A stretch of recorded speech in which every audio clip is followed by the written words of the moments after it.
One. Welcome to this week's edition of the MMA Analysis podcast. I am your host, Lance Fishel.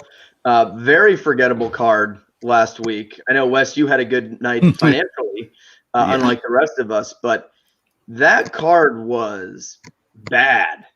It's impossible that card was bad because on paper it looked like shit. So those are always the best cards, Lance. Those are the bangers.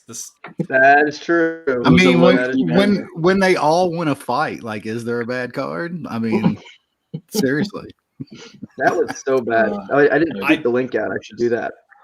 I barely broke even, so that's pretty much a win these days. You'll take Lost that. All 2 units of my pre-fight bets because I'm on a streak for the ages right now. Brad is like he's full Casper the Ghost now. He's past posting live bets. He's losing all of his pre-bets. But hey, although I did tweet out, I was like Lawrence -3.5 before Munoz decision before the fights. So I just need to not bet until like I'm about to just tweet 2 out my seconds shit before the fight. Yeah, just be like, oh, that line looks good. Yeah. There you go. That's the way to do it. But we can get into this card a little bit. It was, yes, I had a bad night gambling, and on paper it looked bad. And I think when you have a card that looks bad on paper, and how I judge if a card looks on paper is important fights, which we've talked about, which this lacked them for the most part, nothing important. And then all the actual fights were just dreadful. Dreadful fights. Yeah. Real bad. Yeah. I mean, do you want us to actually talk about the fights? I think we have to talk about that fucking banger of a main event that Brad, didn't you think that we were like, Gane can take a decision if nothing happens because Rozenstruik doesn't throw? Yeah. Pretty much called it. Did I bet it? Nope. No. What was that number? What was him by decision? I think it was like +300 or something like that. Oh, that's not as high as that. No, that's why I didn't take it. I know he's like, we don't need to see John Jones go to heavyweight because that's what John Jones is going to do at heavyweight. He's going to poke with like little kicks and throw out the occasional jab, and that's it. I mean, that's coming. Is John not like the heavyweight champ here soon with like this division? They cut Overeem and JDS today, and it's like, I don't know. I'm taking Reem still maybe over half of the top 10. Like, it's but you see that matchup that just got announced? Yeah, I mean, which one? Lance got hard as a rock when he read that. I mean, the Parisian pool division is back. It is man. Banging. Oh my God, that division is bouncing up more than those titties. It was not good. What a French effort by Cyril Gane there. That was just, if I had to picture a French fighter, I picture that fight. Like, and I understand, like, people are like, well, he had to do what he got to do to win. And I'm like, sometimes you forget this is not a sport. This is not a sport. This is entertainment. So what can you do? What can you do? We got your boy Peace Machine in the chat. Hey man, I don't comment on that. I actually do not have an account for the site that we use. So I can't actually just chat. Pull up YouTube. Thanks for joining. It's called YouTube. Yeah, it's there's a chat on YouTube that you can read and yeah, you can do either. Then I'd hear myself talk and I get a headache. Yeah, it's hard. No, you just mute it. Yeah, you just mute it. It's a very Lance hard is concept. not good with technology, folks. I mean, how do you get This is shit too like much. like our boy Tim in here? The first comment, like, I have no idea why I look forward to this nonsense from losing bettors every week. I mean, hey, it's fun to listen to. That's where, just like MMA isn't a real sport, this isn't a real podcast. It's entertainment, baby. You could just listen to a boring podcast that also lose money. I mean, there you go. Well, like, lots of touts out there doing that. Me and Brad were listening to Mike's podcast last night, and we were talking afterwards. And because I hate MMA podcasts, I think everyone knows that I don't listen to podcasts. And I think the main reason I don't like podcasts is because MMA podcasts, they take it seriously. They think it's a real sport. They do the tape steady and all that stuff, and they do serious breakdowns, like breaking down women's fights. So that's why I don't listen to any podcasts. So I like podcasts that don't take it seriously, and I like our podcast because we don't take literally anything seriously. Not that I've ever listened to the MMA Analysis podcast. Lance yes, is the boomer here. I'm the old one here, but Lance is absolutely he's much more boomer the than boomer. you, Wes. I'm technically a millennial. Yeah, but like I know. I know. Yeah. I'm like right on the margin. Like I'm actually considered a millennial, and that is hilarious to me because I am as far from that shit as you could imagine. Yeah. I mean, yes. I don't think I fit the mold there. My birthday's very next week millennial. though, so getting close. Ooh. And there goes. he's gone. And he's Oh, gone. man. Oh, All right.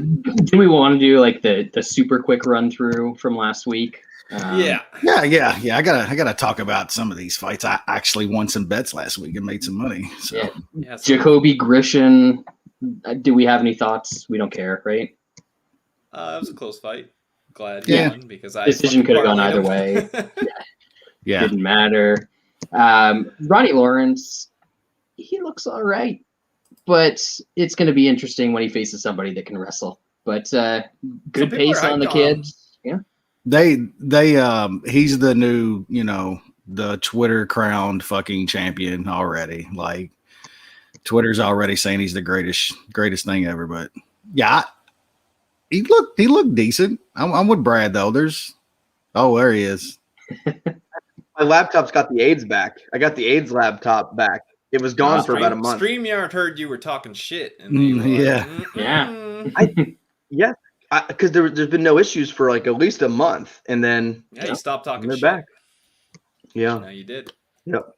You got So- back just in time to talk about Alexis Davis and Sabina Mazo. Lance. Ooh, Steve, to clarify, it's not my internet.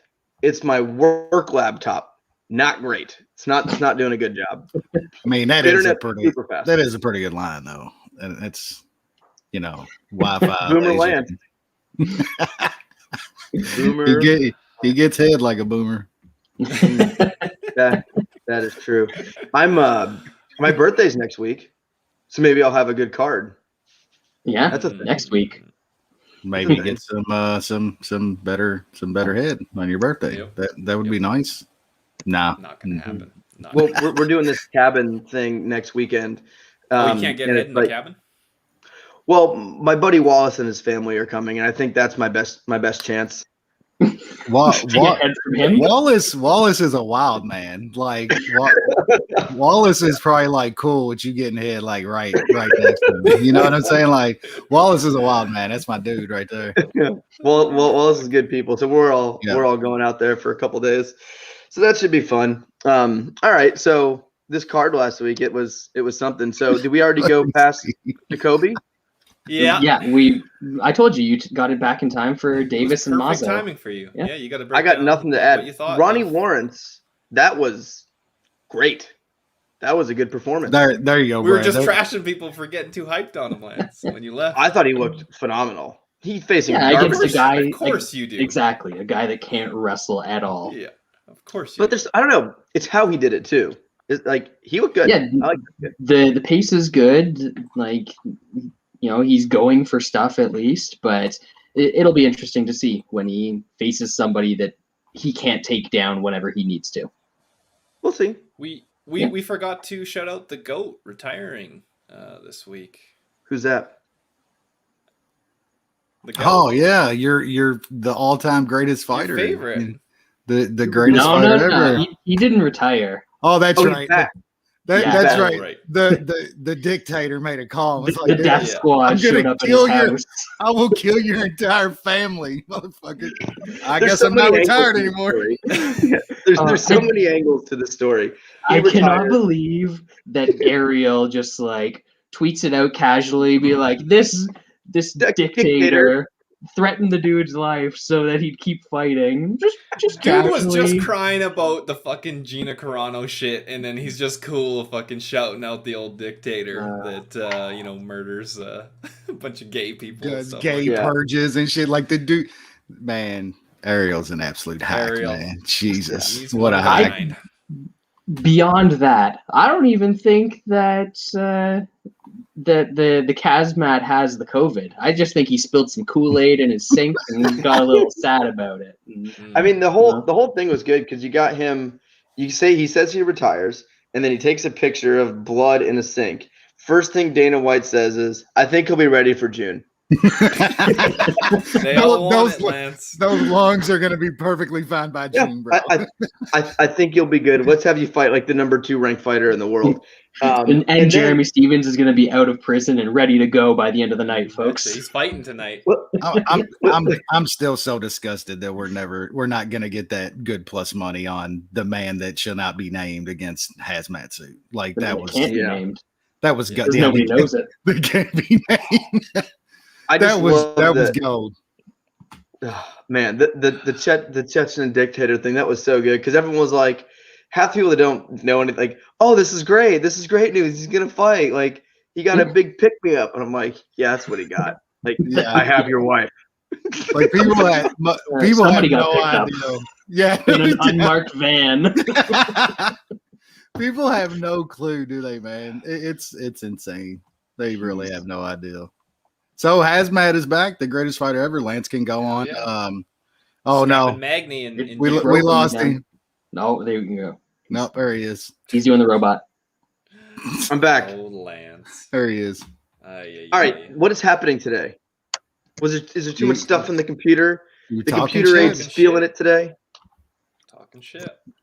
Did you download some new porn? I'm sad. Yeah, you got that good. It's a work computer. Those sites are blocked.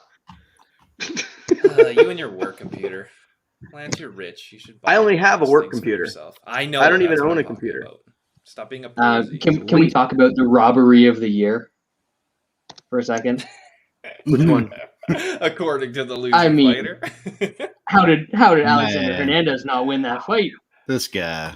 Seriously. Yeah, that was robbery. The names. It was 30-27 the other way. This fucking dude. Yeah. He got absolutely fucking pieced up for 15 minutes. He didn't do plan B.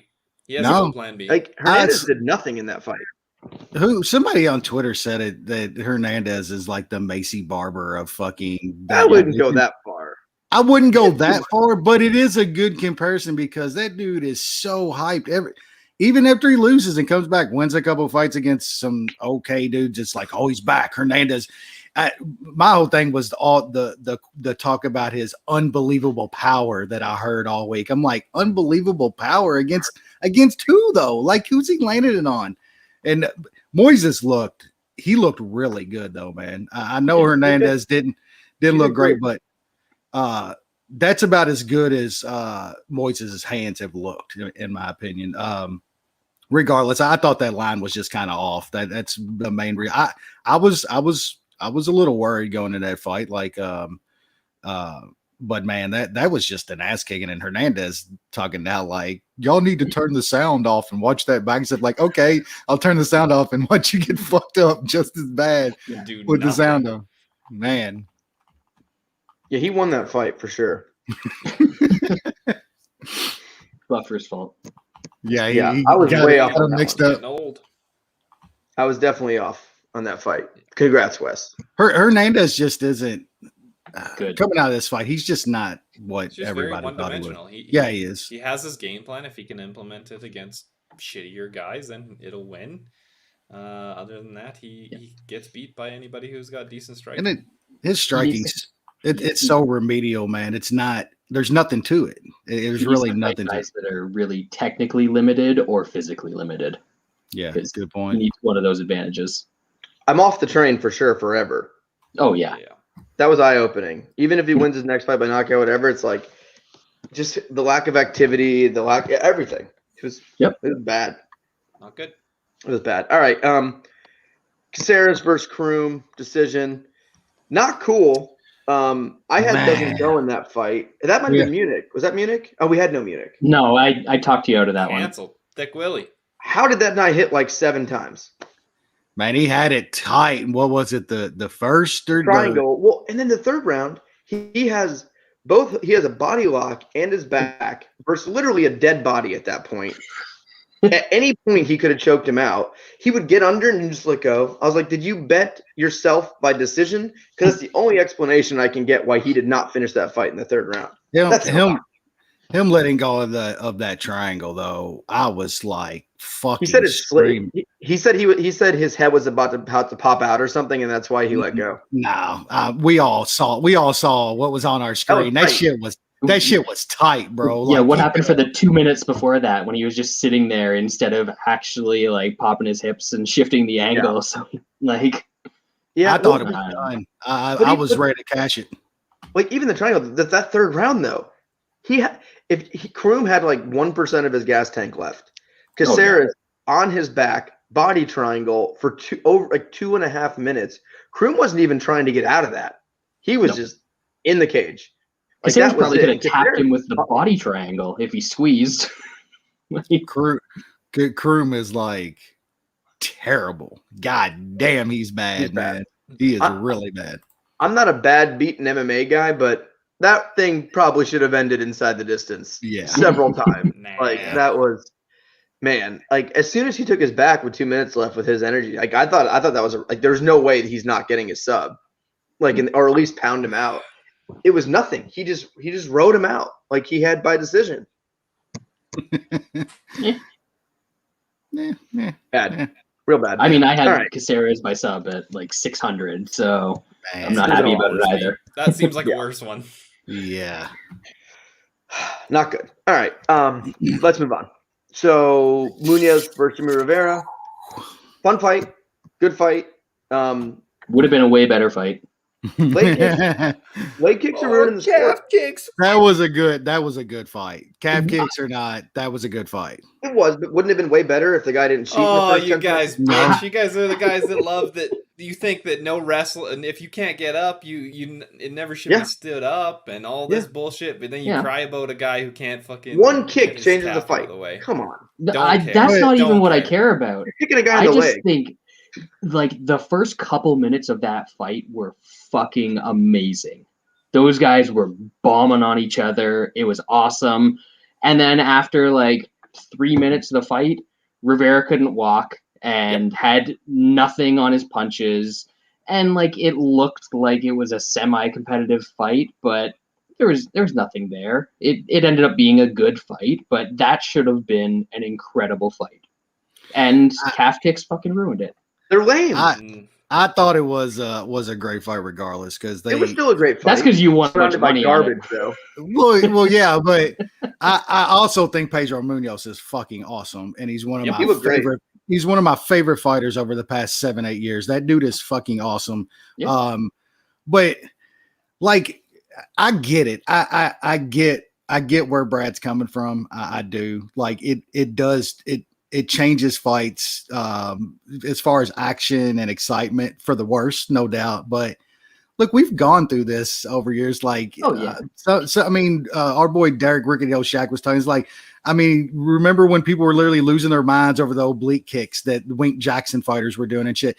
People eventually adapted to them and started learning. You can for these.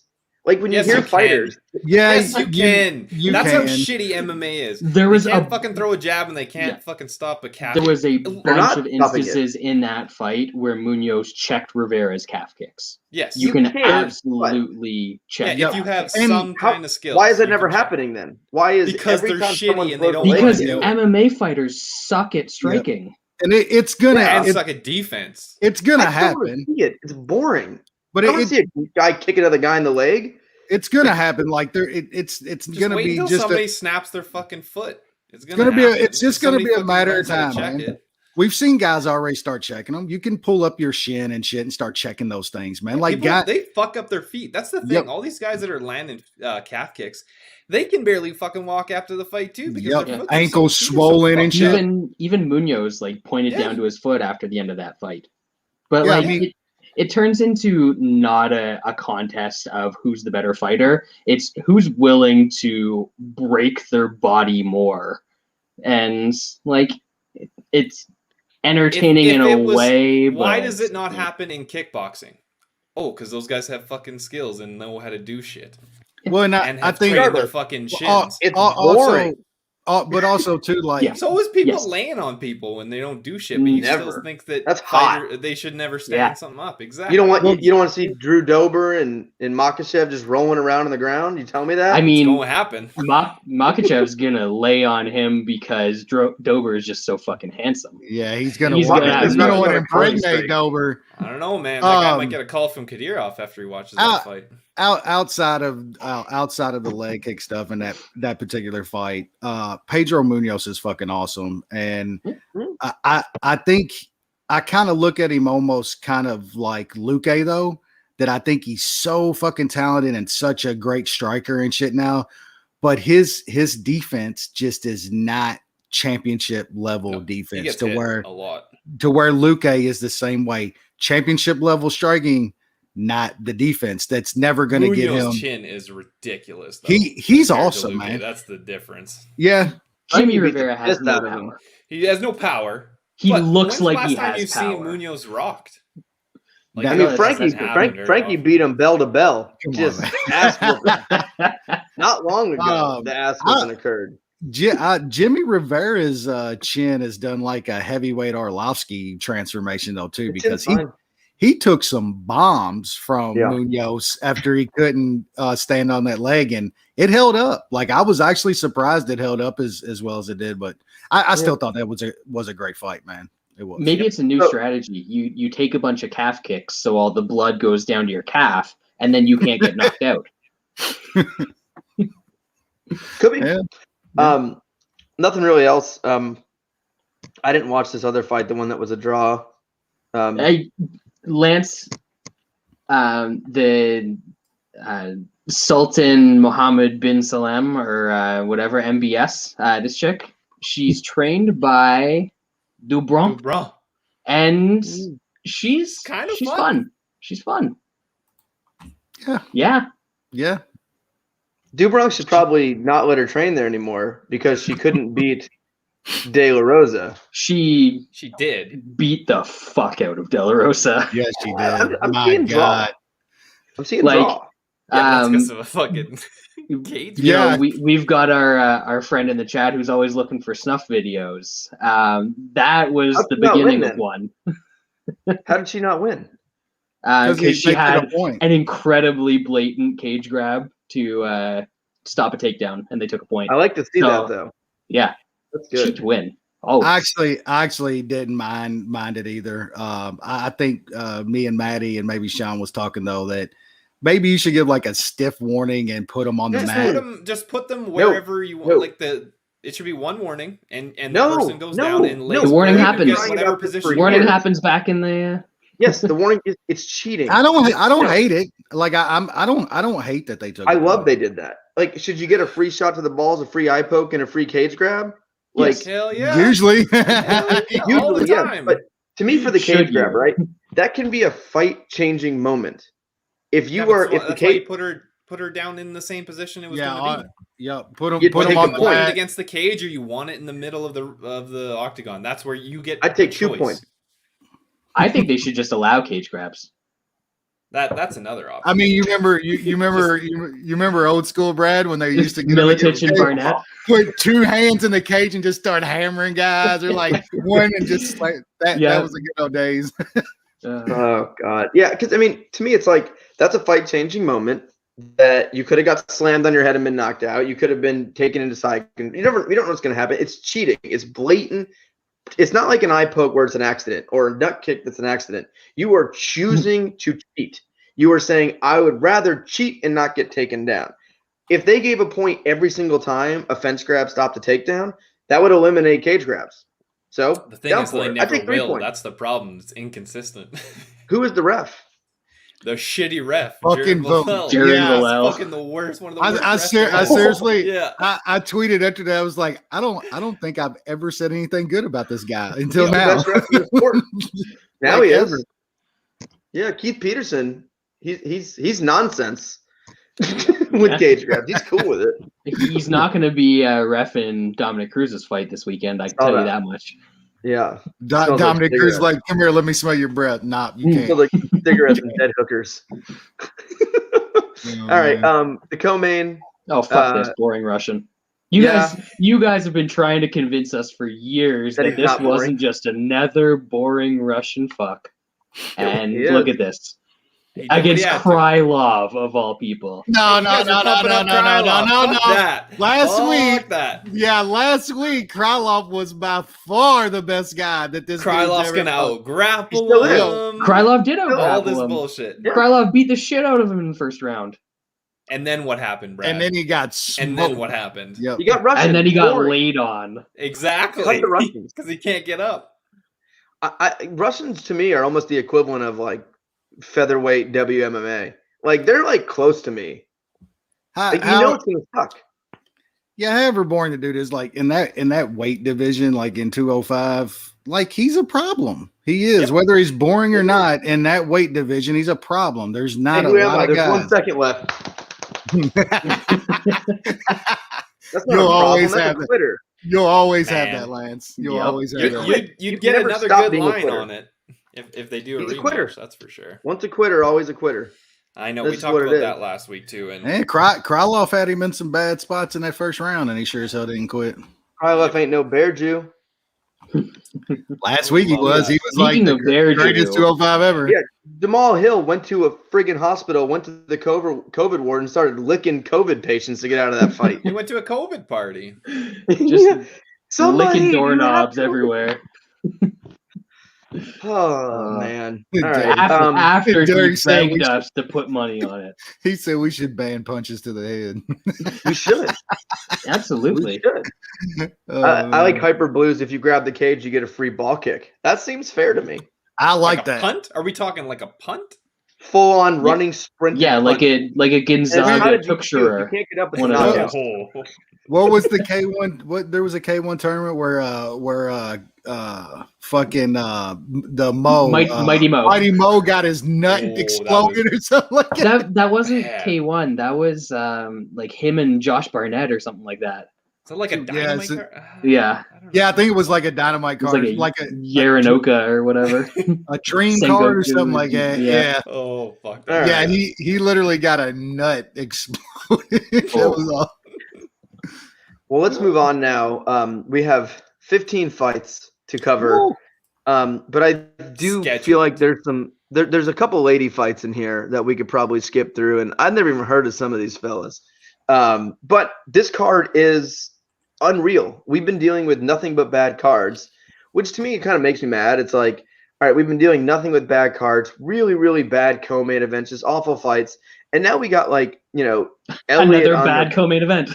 Yeah, well, yeah, but like we got like Elliott on the prelims, Sean Brady, Jake Matthews early on, Joe B on the prelims, Dominick Cruz in the prelims, Song Yadong, Kyler Phillips. That's an amazing fight.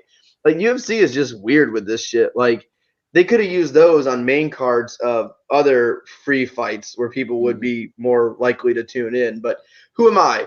No one's going to buy this anyway. Everyone's still going to steal it, even though Dana killed the streaming business except for every streaming site. Kind of like the pandemic took over, except the pandemic's not over in See you on Texas. Saturday. But anyway, Everything's open, baby. yeah, right.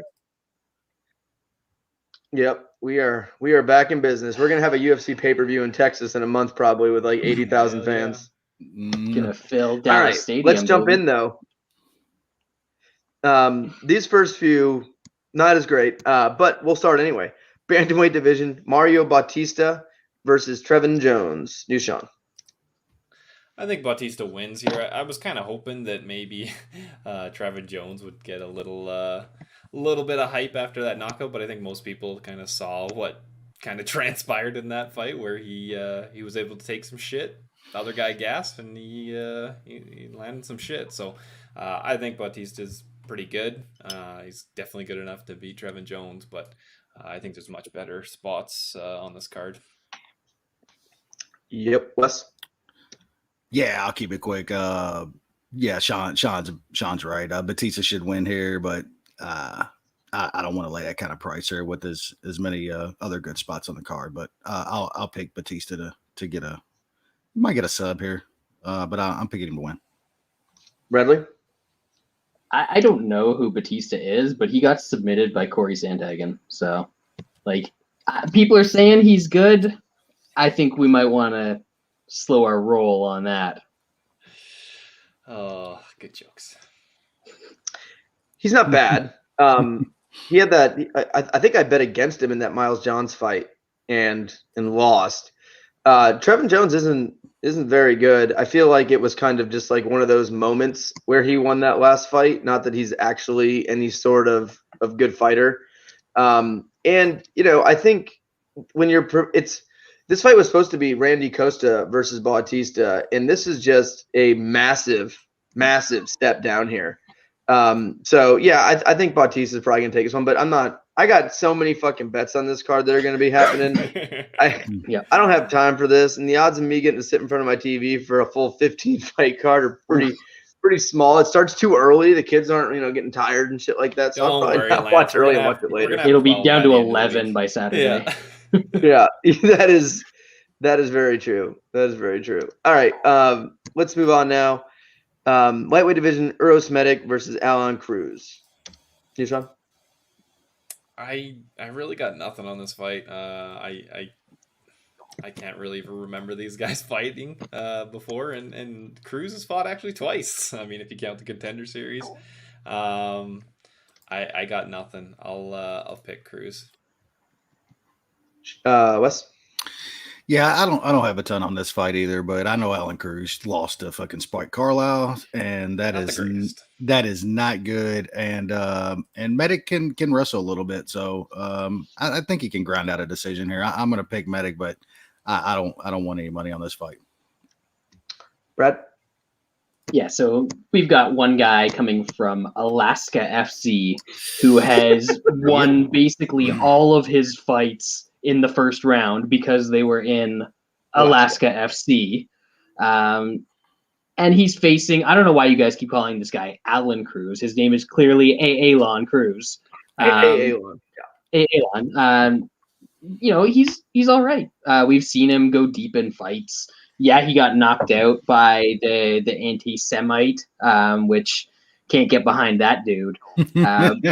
But I think this could be interesting if it goes more than a round, and I'm not sure that Medić is good enough to actually get out UFC quality guys in the first round. Whether Aljimain remains to be seen. So can we just go back and talk about the Krylov's hair, all the hair he was losing, or was he drinking the Ukrainian Garno? What do you think is better for you, drinking Ukrainian tap water or Flint tap water? It's got to be Flint. This is America, home of the free. It's got that extra ingredient, freedom. It's funny when you look at the Contender Series, like it's actually, you can kind of really simplify how to cap the Contender Series is see what organization they have been fighting in, and then if Alaska FC in there, any of the Africa organizations, things of those, you can kind of just automatically fade those. If a guy's coming from Legacy, fighting real guys versus Alaska, it's really kind of an easy way to cap. I was way off on Medić. I saw the Alaska FC. I saw the first round finishes fighting nothing but bums, but he looked okay, in his debut. And Aljimain got slept by Spike Carlisle, which Carlisle's not good, but Carlisle does have some sneaky power. He is a dangerous fighter. I don't see anything here that I'm interested in. I think Medic's going to win. I think he gets him down, beats him up. But I've seen some people on Cruz. It seems like that people are still somehow high on this guy after getting slept by Spike Carlisle. But yeah, this is definitely going to be a pass for me. And then we'll move to the women's strawweight division. Livia Renata Souza versus Amanda Lemos. These are real. I didn't make those up. One time I'm going to make up the fighters and see if you guys notice. We won't. In the featherweight division, the women's featherweight division. Yeah. I'm ranked top 5. Lance is going to make up an entire women's division. New name and everything, and see if we notice. I'm ranked number 4 in women's featherweight. Yep. Yeah. I mean, Joanna still hasn't taken the fight, so yeah, you're kind of Who? like, oh yeah, she's been ducking me. Yeah, she got plastic surgery now, all kinds of stuff. Years. It's been years, bro. She's hoping you don't recognize her next time you see her. She was duck. Well, first Misha was ducking, which let's be real. She probably would have beat me.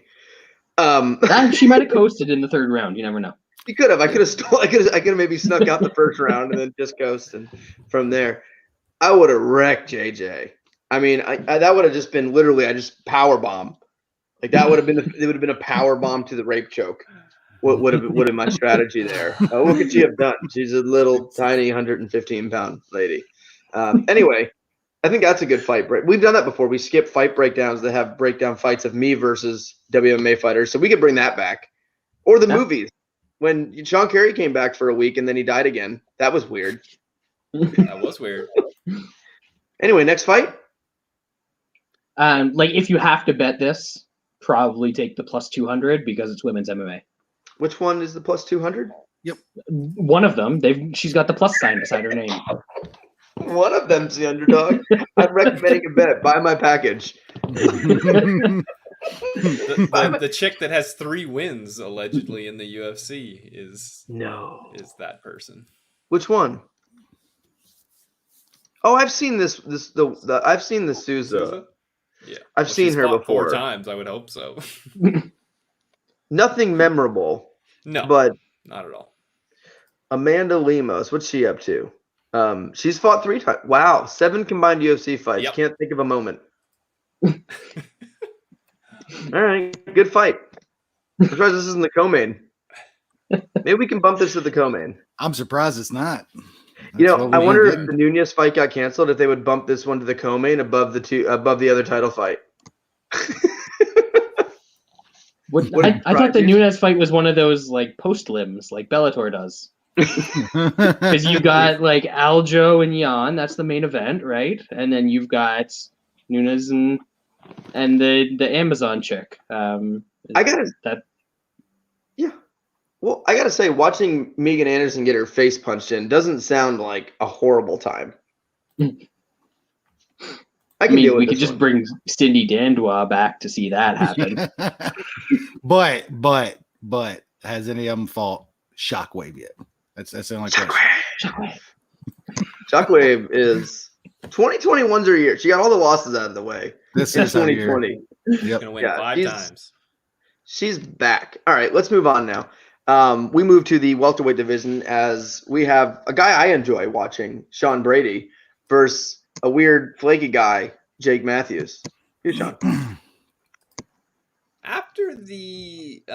After Brady's first UFC fight against Court McGee, I kind of wanted to fade him. I think I probably have like long shot round 1 props or something against him. He is a bit hyped up, and I haven't thought that he was as good as everybody thought he was. I think this is a pretty decent matchup with him because I think he's got a good enough defensive wrestling that he'll be able to stuff Jake Matthews, and then when it's on the feet, I think he has a much bigger advantage. I don't want to lay that price though, and Matthews is still kind of the same shitty guy he's kind of always been. He's still training with his dad, I believe, and never improving. So he has some athleticism, but Jesus, yeah, not great. So yeah, I'll pick Brady. Attaboy, Georgie. I like it. Wes, good. I don't even know who he's talking about. Talking about, I don't remember. Yeah, I think we went out. We skipped over that fight. This is a tough one for me because I've been on Matthews so many times that it almost feels like it's hard to jump off the train at this point. I'm more trying to talk myself out of not betting him here, and there's plenty of reasons to completely pass on this here. I think Brady's okay. I just feel like he's almost like the Twitter mush this week. One of them, like there's so many people I see on him that he's going to blow out Jake Matthews. Matthews has been better back up at 170. I still don't, he's not great or anything. But I just think this line's a little wide on Brady at this point, coming off of just wins over Christian Aguilera and shit like that. Like he's getting some serious hype here, and just not sure it's warranted at this point. He should probably beat Jake Matthews by a close decision here, but I think it's going to be close. And if this line climbs up a little bit more and I can get around plus 200 on Jake Matthews, I'm going to probably pull the trigger. But if it doesn't get there, I'm just going to pass and pick Matthews and Toutmaster to win a close decision here. I just think it can end up being a really close fight that could have some funny judging. So pick is going to be Matthews, but I'm not betting it unless it gets up around 2-1. Brad. Yeah, I get what you're saying, Wes. I don't think you're going to get that line at plus 200. I think that's probably it's probably long gone at this point. I just think that the way that Matthews needs to win fights does not line up with any advantages that he has against Brady. Matthews needs to be able to out wrestle guys. I don't think that he can do that there or in this fight, and I think Brady better on the feet. He's got that good like front headlock series that Matthews will sometimes just be a complete dummy and throw himself into and might get subbed. So I think if this stays on the feet, Brady probably wins. If it gets on the ground, it's going to be competitive, but Brady's probably going to be the one on top if it goes to the ground. And that's not great for Matthews. So yeah, I like Brady here. I haven't parlayed him just because there's so many other spots that I like straight in this card. So Brady's the pick, but unless it keeps dropping and gets down to like, I don't know, minus 150 or something like that, probably not going to play him. George, yes, I know who you're talking about. Yes, Sarah Frota. Yes, makes Matt Lindland look like a pinup. Solid job there. I agree with you guys, except I agree a little bit more. I like Sean Brady enough to bet him in this fight.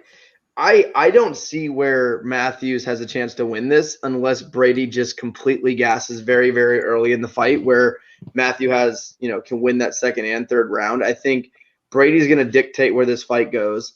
I think if anyone's going to get on top, like Brad said, I do think that's going to be Brady. I think on the feet, Brady's the better striker, and I think he's the way bigger hitter. If anyone's going to get dropped by a shot in this fight, it's going to be Brady landing that shot. And Brady's pretty dangerous on the ground. Like, he has not looked bad on the ground. He has some decent submissions. He has some good grappling.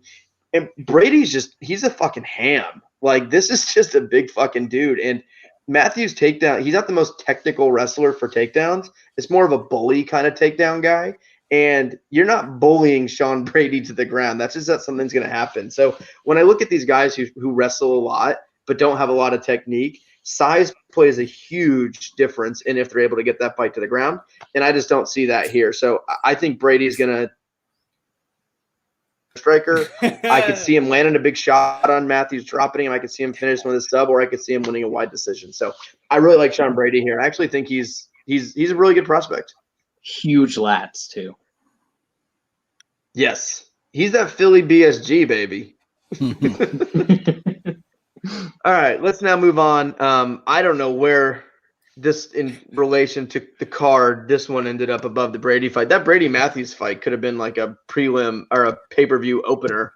But then we move on to the last Kennedy co-main events. Nzechukwu Nunchucks. Versus Carlos Ulberg.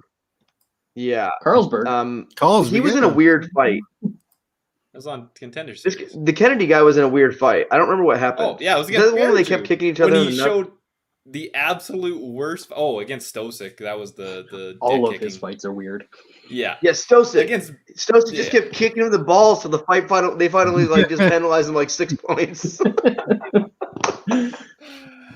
That was great. I think he seriously lost like 3 or 4 points, right? Yeah, there was a couple, I think. I think it was 3 points he lost because I think he won every round and lost the fight. No, I think or won 2 out of 3 rounds. It was something weird. I'm looking it up right now.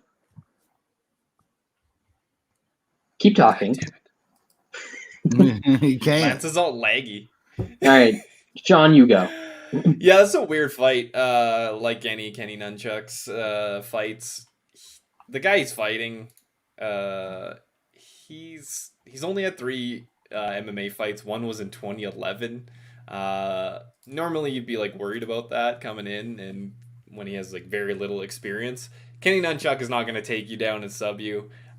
He showed the absolute worst fucking fight IQ I've ever seen in a fight against Berju. He could have easily won that fight, and of course he didn't. He couldn't. That's not a thing. You can't easily beat the Berju. It was definitely a thing, and people and I didn't have money on it, and I was Berju's yelling the at my TV smaller for how dumb he is. He's the smaller Caucasian version of Black Beast, like straight up. That dude gets his ass kicked so much, and then just out of nowhere, sub. Second ranked fighter in the world, Derek Lewis. Thank you very much. And Berju is just the perfect representation of our people over the years. Besides athleticism. Overcoming. Yep. What athleticism? Well, that's the funny part. It's like he's an athlete, professional athlete, ranked as a fighter in the world, but really still not athletic. Like Sandy Koufax, the heralded Jewish athlete. Athlete? He's a pitcher. That's pushing it. Who's the best Jewish athlete of all time? It's Koufax, isn't it? Koufax, right? He is a pitcher. I'm Like more real athletic than Sandy athlete? Koufax. If we did a triathlon, I'm winning. You have really high opinion of yourself, Lance? No, I mean, I ran a sub 5:30 mile. I was super strong, When was like this, 2% 15 body years fat. ago? Way 20 more years than that. ago. High school Lance. Beast. That was a long time ago. we all got it. thought quite a bit of ourselves in Are you high school, seeing this? right? You seeing this whole thing? Still got it. And worked out in Definitely still 18 got years. it. Look at this bod. I'm gonna pick Kenny Nunchucks, but I just think Ulberg's getting a little bit hyped up because of where he trains in city kickboxing. And in his MMA, it's a different beast than kickboxing. So I'll pick him, but he probably loses. I have no idea who this is. This Carl Folsberg guy. He's Andrew. He trains Kickboxer. with He's Izzy's boy. Adesanya. Yeah, he's Izzy's boy. Titty Sonya. Yeah. Adesanya. All right, Wes. Who you got? In the Ryan Braun. There you go, Lance. Ooh. Much better He had to athlete. use steroids though. Man, Who cares? Who cares? Sean Green, then. He had probably 4 did. homers in a game. That's right, baby. There's the interview Yeah. about Ariel asking Paul Craig about his hog. Come What? on, man. I don't believe that. Stop taking the shit from the show. I'm gonna Google best Jewish athlete real quick. See what we got. All right, Wes, what you got? Yeah, man. I want to take a little Kenny here. I do. That the line's kind of stupid, but man, the dude is an okay kickboxer, and Sean's right. This is probably just going to be a kickboxing match, and I just don't know, man. That line's dumb. I'm definitely taking nunchucks and Toutmaster. But I don't know how good this guy is. He got his contender series fight because of Izzy. He's on this card because of Izzy. I think the dude had like a couple MMA fights coming in that fight, a couple kickboxing matches. Who really knows, man? But Kenny Nunchucks ain't that great, man. Yeah, line's just not big enough. I'm gonna pick him, but I'm not gonna bet it. I figured it out. The best Jewish athlete. It was right in front of our faces. Bill Goldberg. Oh, I mean that undefeated record ain't. I mean, whew. That's a to be multi-sport, Yeah. world class. He's gotta be half. there. With that size and muscles, he's got to be half. Like, I he mean, doesn't look like he could get down with the math. he was actually a decent college football player, right? As far as I can remember. He made it to the pros for a while. He's got to be like quarter Jew. Like, he's got a Jew uncle. On his who dad's converted. side. Oh, Yeah, he just took his name. All right, Brad, anything here? And I'm always looking to fade training partners of guys who come in as big favorites with no experience. Remember when Phil Hoggs fought Whitaker's BJJ coach? They were like, Everyone was "Oh like, man, He trains with killers. yeah." Exactly. And so we're gonna hear coming into this fight that like, oh man, Ulberg's training partners say he's a devastating striker, man. They're all peaking So at the same time. yeah, Yep. we'll see what happens here. But man, that's plus 200 on a guy who sucks. Kenny Nunchucks is not good. But we don't know if the other guy's good as well. He got crushed by Stosic. He got He's nuts. absolutely annihilated. Stosic is way better than this guy. Like he's way better than this dude. Did you look up the scorecard? Did anyone look up the scorecard? Yeah, it was 28-27. Stosic had 2 points deducted. Jesus Christ. And then he would have That won. fight was so good. Shit was peak fucking MMA, son. It was so good. I would take some other guys off that parlay before I take off Sean Brady. I would take all of them off besides Sean Brady. And just I think, yeah. I mean, we'll get into them later. Yeah, I would take a couple of guys off of there before I would Sean Brady. Yeah, that way. I'm on the other side of all those besides one, which maybe is a good thing for you. So, all right, I'm taking Ulberg, but I'm not betting this. All right, let's go to a good fight here. Flyweight division: Tim Elliott, Jordan Espinosa. You, Sean. Your time. Yeah, I like Tim Elliott here. I've never thought Jordan Espinosa was that good. I think Tim Elliott has kind of turned his career around a bit now that he's like listening to Krause when he fights. Yep. I know he just went balls to the wall against Royval. I'm not sure what his plan was there, but he looked very composed in the Ryan Benoit fight, and I think he can take down Espinosa. I know Espinosa has pretty good takedown defense, but Elliott is good at mixing it up. I think this is a good spot for him. I bet him 2 units at plus 108. Brad's on some kind of journey. Wes, Getting a beer. Yeah, I gotta agree. Like,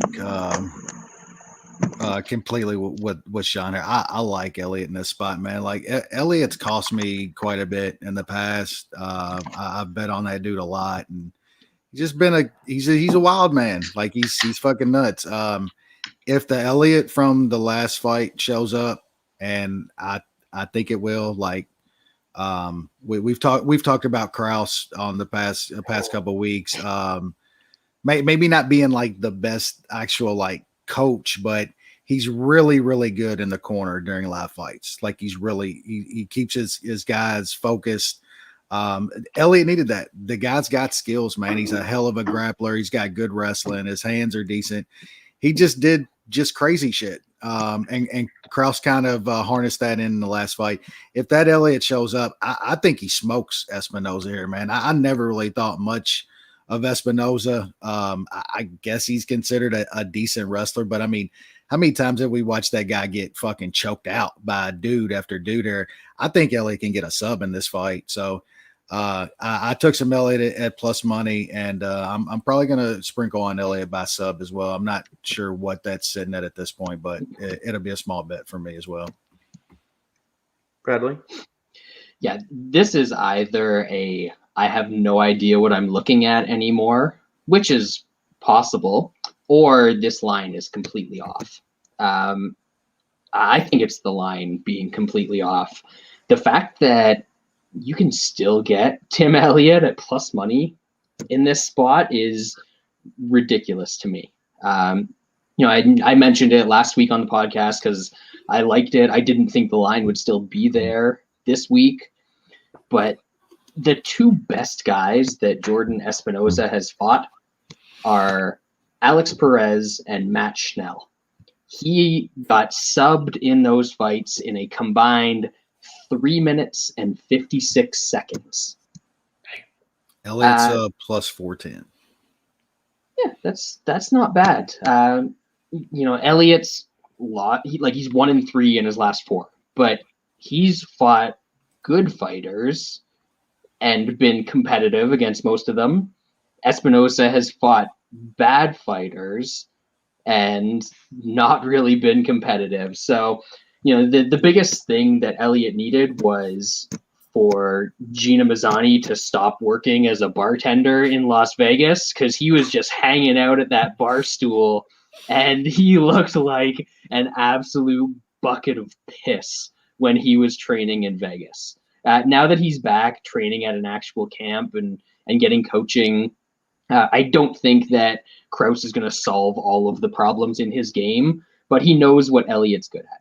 That's Krause's best skill as a coach, is he recognizes what his fighters are good at, what their paths to victory are. And I think Elliott's just going to out-wrestle Espinosa here, and Espinosa could quite easily get subbed in this, but I could see Elliott winning a decision too. So I'm just taking the plus money line. I got a couple of units on it. Yeah, I mean, I don't get the Jordan Espinosa love, and I've fallen into this trap. In the last fight, I bet on Espinosa versus something called David Dvorak, and he looked horrible in that fight. And Elliott has fought top guys most of his career. He's always at least usually somewhat competitive. Like Royval, he won that first round rather easily. Really dominated in that first round, then ended up almost like gassing out in that fight. And he looked great in his last fight. And if you look at Espinosa, he's 1-3 in his last 4, and his only win is Mark De La Rosa. Like, if this dude would have fought not a corpse versus De La Rosa, he'd be on a 4-fight losing streak. I don't know how Elliott's not about minus 175 in this one, minus 150, somewhere in there. Like, it's still Tim Elliott, so it always gives me a little bit worried that he's going to be doing something stupid where maybe he somehow ends up laying on bottom just trying to get fucking triangles for 4 minutes of a round and loses the round. Or it's Tim Elliott. He's an idiot. But I do think James Krause has that calming influence on fighters, and I do think they listen to that. And I think that they trust him. And I think he's doing good stuff with his fighters. And I think Elliott is a way more talented fighter here. And I think he can get him down. I think he can get on top and do some damage. Or I think on the feet, Espinosa's a little bit slow. And I think if Elliott can kind of just stick and move a little bit, move around, stay safe, circle, I think he can win that way as well. So love Tim Elliott here. I haven't bet anything yet, but I will definitely be betting Tim Elliott. All right, let's move on now to the prelims. If you can believe that, those were just early prelims. So, all right, so post the Steve Collins comment, John. Yeah. That's how easy MMA betting is. Yeah, that is perfect. That is absolutely perfect. Hey man, somebody's got to win every fight. So sometimes you're gonna get it. It's easy. Just pick the one who wins. It's not difficult. Yeah, all right, let's now move on. Flyweight division: Rogeria Bontorin, Kai Kara France. You, John. Yeah, France is kind of always pretty hyped up. I'm kind of surprised the line is where it is right now. People have been betting Bontorin. I kind of get it. Bontorin is decent on the feet. He struggles when guys can take him down. I guess France probably could take Bontorin down, and that makes things a bit sketchy considering France is a kickboxer. But I think France is still good enough. He's got beat by some decent guys, but I think he can do all right in a kickboxing fight against Bontorin. Wes? Yeah, I think most people know how I approach France fights here. I usually fade the shit out of this guy, but I think he can win this fight, man. I think Sean's right. He's usually pretty hyped up, and usually people bet the shit out of him too. This line sitting here, I mean, I know Ray Borg fights different, but god damn, to get beat by Ray Borg in 20, that was just bad. Like, that dude is completely done. I just think this is going to be a kickboxing match, and the way France fights, he's going to stick and move. He's going to throw just a couple shots and move around the cage, and I think he can win a boring ass decision that way against this dude. I'm betting on France this fight. I think it's going to be the first time I've ever bet on this dude. I usually fade the fuck out of him, but he's going to win a boring kickboxing match here. The whole camp has synced up their periods. They're ready to go. They're ready to just fly into this event like it's nothing. They're all peaking, baby. Synced up. They are synced up. Brad, what you got here? There's just gonna be like titties flying all over the place Period from blood all of them one titty. All of them got one titty. Just Aussie blood everywhere. The part about like Izzy fans might be some of they're getting up there as one of the worst fan bases in MMA. The guys who like the weird like titty guy. Yeah. So he says that I smoked a bunch of weed and that's why I grew one titty. Not both. That's why I grew one. And then they want to left side. Then they want to make fun of Side of the mouth. just the left smoke lung. out of the nostril. Then they want to make fun of Lil Drunk for staying true to his roots and drinking a bottle of wine. Like, come on, at least have some consistency here. But Wes, I can't believe that you think Kai Don't Blink Cara France, the murdering machine, is gonna go to a boring decision. I can't believe that. I mean, wow. I'm going out on a limb there, right? Yeah. Yeah, he's all right. Like, he's a better technical kickboxer than Bontorin, but I don't know. He doesn't seem to react well when guys are willing to just really get in his face. He'll throw back initially, like he landed some shit on Royval, but then when Royval didn't go away, he was like, "Oh, I'm not sure I want to be here." And Bontorin isn't. He's not as good as Royval, but he'll stay in your face. And I think that he can make life difficult for France here. So we'll see. I'm leaning towards him. No play on this one. I'm not confident in it at all, but leaning towards the dog. I don't want to go against my Jewish brethren here, but in this year, it might not be a bad move. Not be a bad idea. No. I like France here. I think this line's a bit criminal. Bontorin, I think, Brad, is how you pronounce this one. I think I'll go with that. He's not very good, and to get beat by that version of Ray Borg, and I think this fight's going to be on the feet. And Bontorin, whatever his name is, he's not this crazy strike killer. He's going to get in your face and be super aggressive like a Royval. And I think Kai Kara France does his boring circle, like lands some punches and wins the fight. I think he's just going to be a safe, boring, technical striking decision here. And I like France. Then to minus 135. I was actually looking at parlaying him with Brady, which I might still do. I hate juice. I just hate it. I have to combine it. But I think I'm going to end up betting France in Brady here, unless the line drops a little bit more. You can All just right, bet him by next up, decision. flyweight division. It's like, he says don't killer. blink. He says don't blink, but you can take a 15-minute nap if you think he's going to win. Yeah. Oh, Lance, I broke you. God, he's going to finish him. Brad, why would you First do round. it? 1 minute early. He said first round. I'm here. I'm back. Is it working? Yeah. Yep. You're Now good. it is. Yep. You're good. I think we just heard you said France is going to finish It's somebody in the the first StreamYard. round. It's got to be like. Yeah, 1 minute. 1 minute. I've had no issues with StreamYard for the last month, and I started talking shit about them. Today, they heard me. They got the microphones. They're Big listening. brother, that's what it is. Telling me to wear a goddamn mask. I ain't wearing no mask. God didn't put me on this earth with a mask on. All right. Flyweight division, Joe B. Askarov. Maybe the most boring fighter in the UFC. You, Sean? Boring fucking Russian for sure. Confirmed. Ban all Russians. Yeah. How much better would the UFC be if they banned Russians? Just Be a lot saying. more exciting. Be a lot more exciting. Yes.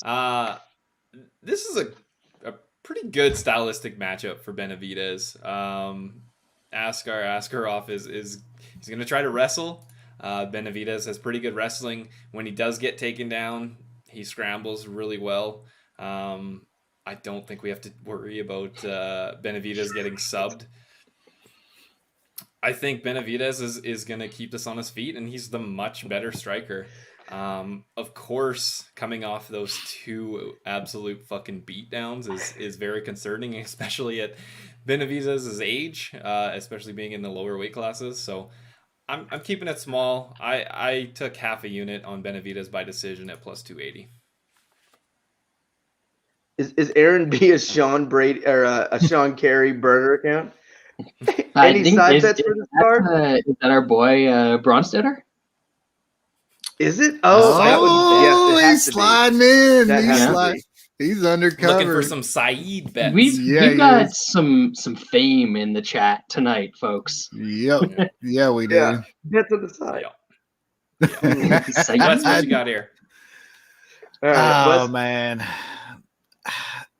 I get what Sean's saying. I'm pretty sure the other 2 guys are gonna say about the same thing. I just, man, I don't know how you trust Joe B at this point, man. 36 and coming off some pretty brutal beatdowns. I get it. It's probably a decent matchup for him, but what if it does get turned into just some striking on the feet, man? Do you really? Then he wins. I don't know. I don't. Then he wins. Askarov is gonna outstrike. I mean, he could, I don't. but... I'm not sure that Joe B doesn't get cracked and hurt again, man. I just Askarov.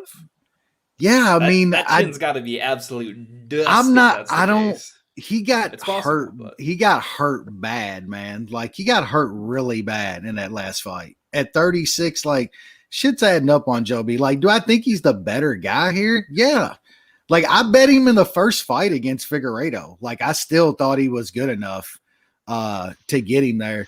And I mean, he got just obliterated twice. Like it wasn't even. I don't know. The first fight was just kind of funny, but yeah, still, man. I get taking a little shot on Joe B here at that line. I absolutely get it. I'm picking him. I'm not picking against the guy, against fucking Askarov, but I just don't want my money anywhere near Joe B at this point. I don't really care what the line is, but I'll pick Joe B to get a decision here. Brad, are you worried about the power of Askarov? It's not necessarily the power, man. It's just I think those 2 beatings matter at 36 years old. I do agree, but that's why fair. it's such a good matchup. Exactly. That's where like if you think that Askarov is gonna come in there and crack Joe B the same way that Figueiredo did, then Askarov by TKO is plus 965. And I'm not sure Joe B wrestles him like you think either. He's not. I don't think he Joe is B, not horrible. He's not a horrible no, wrestler. I don't think Joe B wrestles him at all. I think Askarov tries to wrestle, but has Benavidez ever lost a fight by somebody out wrestling him? No, most of his fights are kickboxing matches at this point. Even DJ when he does get a couple times, but... DJ took him down like 4 times, and he held him down for what, 6 seconds? Yeah, no. He pops right back up to his feet. I don't think that Askarov is going to hold him down. And then, like Askarov, I get it. He's Russian, so people love him. I don't know if they're confusing him with another Russian that they love, but this guy got the absolute piss beat out of him by Brandon Moreno. He squeaked by Pantoja. Moreno's good though, right? Pantoja's good though. Those guys are really good. So is Joseph Benavidez. I'm not saying he's not. Yeah, Benavidez's career, he's lost to Dominick Cruz. He's lost to Demetrius Johnson. He's lost to Figgy. He didn't lose to Cejudo, but he actually did lose that fight. Yeah. And I think that was just sort of like a swap. They gave him the loss in the Pettis fight, but he actually lost the Cejudo fight. He definitely won the Pettis fight. You just named like 2 very good wins for Askarov, no matter how he got there. It's a style thing. Those guys I get it. Wrestle. No, but and Askarov, he's fine. He's good. But Benavidez only loses to guys that are absolute championship level. And I think we've already seen from Askarov that he is not that good. And he wins his fights by getting top control and staying on top of guys and controlling them.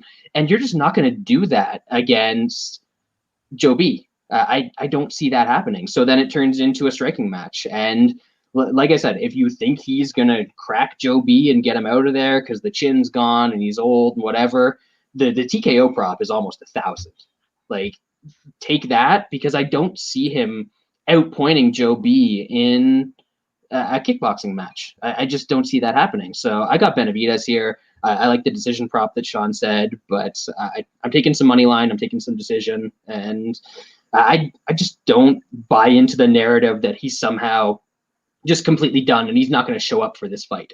If he was so broken by the Figgy fights, he wouldn't be in this fight. He wouldn't have taken this fight. So I think he's fine. I think he would have took this fight. He's still. Yeah, he definitely would have taken the fight. That's where I agree with Brad. And I'm not saying Joe B isn't going to win this fight. I think he probably will, but I wouldn't. I'm not downplaying like Askarov here though. I think he's a pretty good fighter, and I'm putting a little stock in the last 2 fights of Joe B, man. Those were bad. Those were really bad fucking beatdowns. Yeah, so, against a guy with massive power. Yeah, no doubt. Who Moreno just went 5 with, and Askarov beat like Askarov did not beat Moreno. That fight wasn't even remotely close. That was his ass whooped in that fight. That was not even remotely. You had to be on crack if you scored that fight for Askar. And then the Pantoja fight. I think I bet Moreno on that fight. That was such a bad decision. I just Askar. If Benavidez is fighting anyone with power, I would be worried in this fight. I probably wouldn't even take it. Anyone with even decent power. Askar has the least amount of power probably of anyone in the top of this division. And I don't even know if he should be in the top of this division. He's smart judges away from losing to definitely losing to Moreno, maybe even losing to Pantoja. So like this guy isn't that good. And like you said, he wins by getting guys down, getting on top of them. And he's not going to do that to Joe B. Joe B is a better wrestler. Joe B is going to dictate where this fight goes. I do disagree. I don't think this is going to just be a kickboxing match where even though Askar doesn't have good power, Joe B's been rocked in the feet once. And I think Joe B is actually going to wrestle a bit here. Joe B, I think, can get on top in this fight. I think he can wrestle him. So I think it's going to be wherever Joe B feels like in this fight. If he's not completely washed, this fight is not remotely close. And I don't think he's completely washed. I think Askar sucks. If this is anyone else, maybe in the top 5 or 7, I'm probably betting against Joe B. But Askar is absolutely terrible. 36-year-old flyweight coming off 2 beatings. Good luck. Sketchy. He's fine. Sketchy. Yeah, he's perfectly fine. Mm-hmm. He's fine. Only if Koscheck came back tomorrow, he's winning the belt. I'm picking Joe B. I'm just giving my as good of a matchup as you can give against like a top. Yeah, I'm giving my we've seen it though. We've seen guys at this stage get good matchups at this stage and lose. I'm picking Joe B. I'm just giving my reasons why I'm not betting. That's it. We got to go way faster, so I'm going to move us on. Yep. Another great fight. Left. These prelims are amazing. Song Yadong, Kyler Phillips. New Sean. Is it raining? I definitely think I'm projecting. Is there hurricane raining outside? We don't live in the same spot, man. Fucking hurricanes. I'm definitely projecting a bit with Kyler Phillips. I don't think you can take too much from the guys that he beat. He did what he had to do and won against some guys that are definitely lesser competition. Yadong's obviously fought way better guys. Phillips looks to be pretty fucking good. And I think he can take down Song Yadong a couple times and do some damage on the ground. And I don't think he'll be lost on the feet against him. So I put a unit on Phillips at plus 131. I think he's got a decent shot for an upset here. Wes? Yeah, I'm kind of the same as Sean here. I'm going by what my eyes are telling me. And I think Kyler Phillips could be the real. Like, I get that the guys that he beat, he did what he's supposed to do. and this is the best guy that he's probably ever fought. I like the Dong. Like, I think he's a really good fighter. That'll go on a clip somewhere. I'm sure Bo's probably working shit right now. But I'm a fan. I think he's a good fighter too, but I don't know. I just think there's something about Phillips, man. I think this is going to be a really good, exciting fight. Probably fairly close. So I'll take a little shot at the dog money on a guy that I think is going to be really, really good in this sport.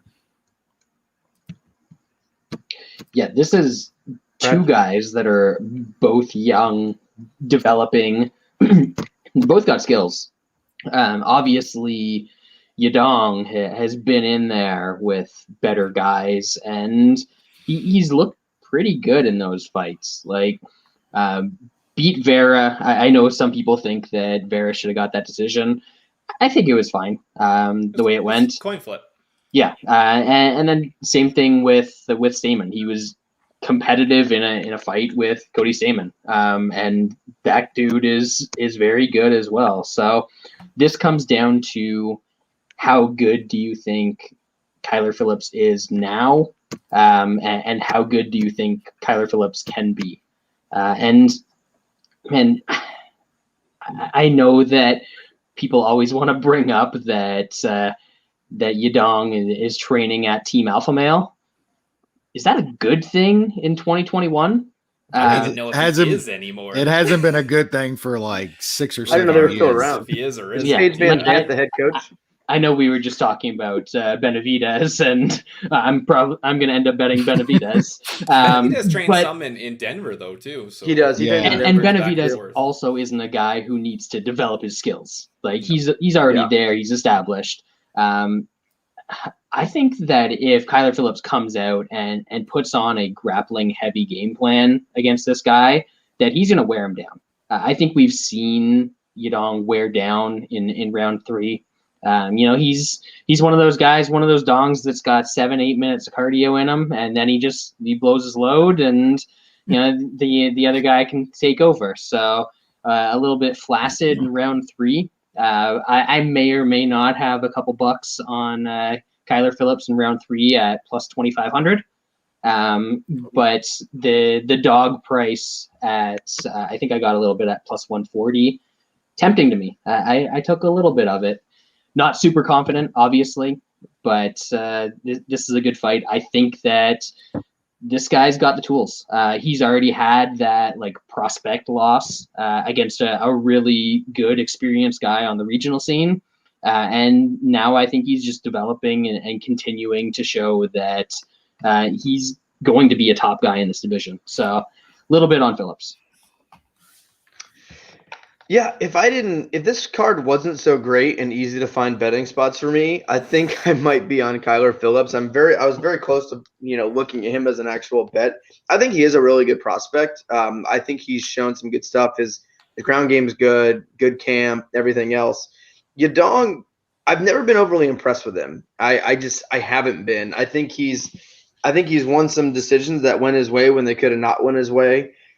I think he's a little bit overhyped. I think when he first had some big wins early on, people were really talking about him. And then I think it kind of flipped where everyone was talking about this great prospect and everyone was like, I hate you. You lost to Chito Vera. And it kind of like switched a little bit. Everyone kind of jumped off that train. But I still think he's a good fighter. I don't think he's this world beater and everyone thought he was coming for the top 5, the whole thing. I never thought that about him. But I think he's a decent fighter and a good fighter that can get some wins over some top guys.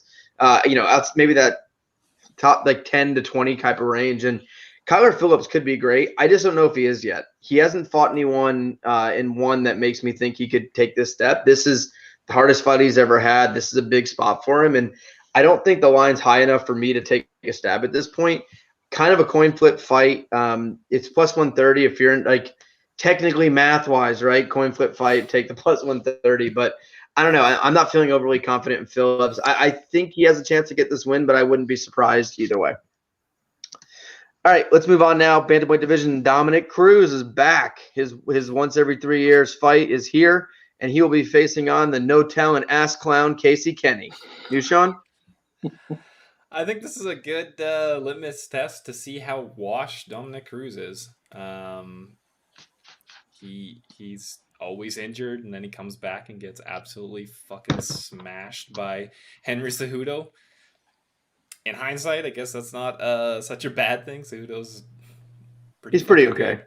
Yeah, even though I really don't like him, but Casey Kenney, he's got a pretty good overall game.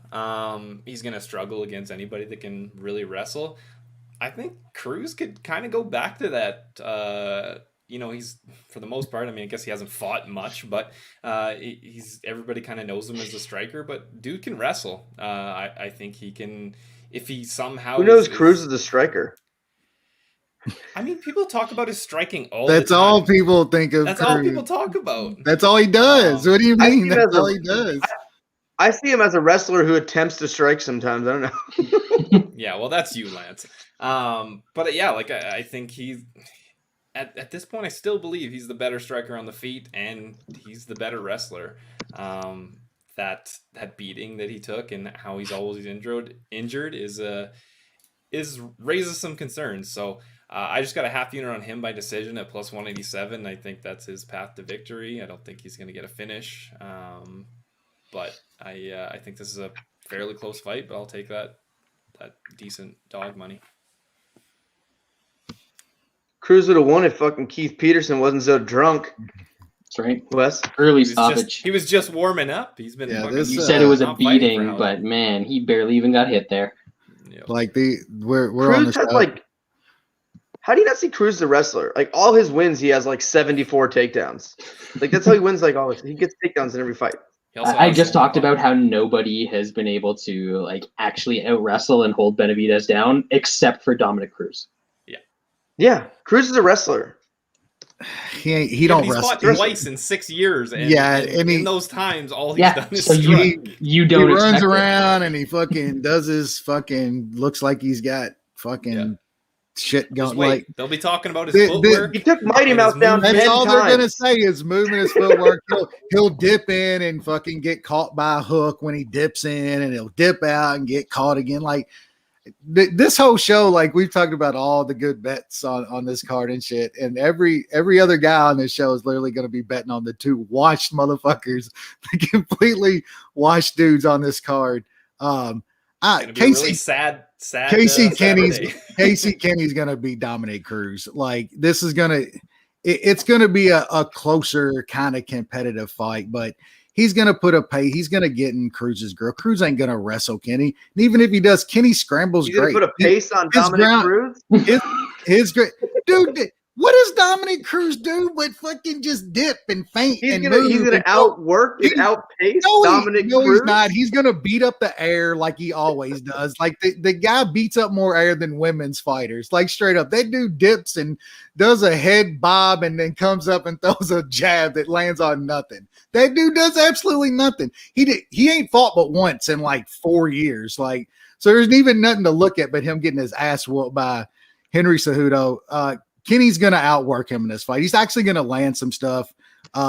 Even if Cruz gets a takedown, yes, you're right. Cruz was a really good wrestler. He doesn't even use it anymore. Kenny's small sample size in the last 6 years.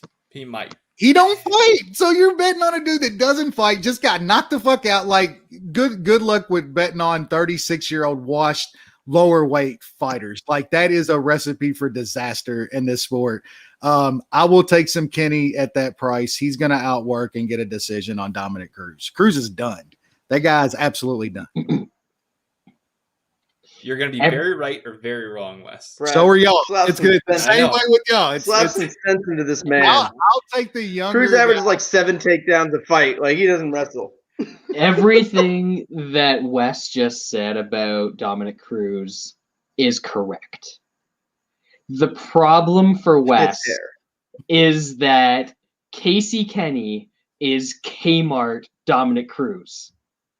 This dude watched Cruz's... He's a decade younger. He's a decade younger. This dude watched Cruz's tape, and he was like, oh, man, maybe I can bounce around and land a bunch of strikes that don't mean anything.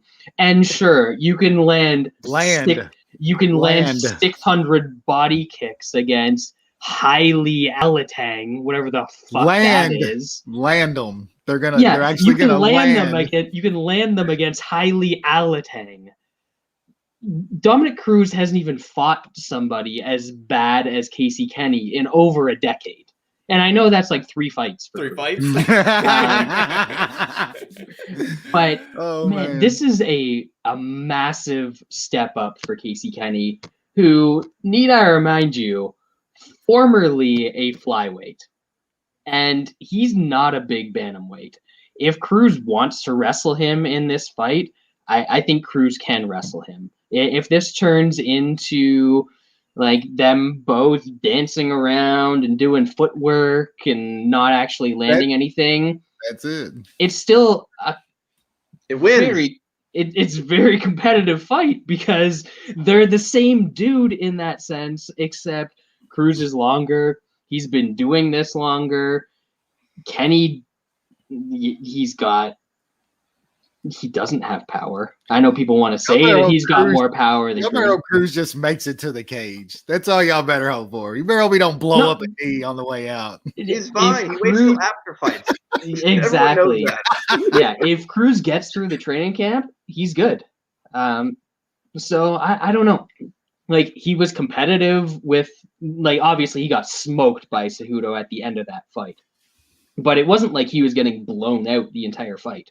He was just in there with one of the best bantamweights in the world. I bet him in that fight.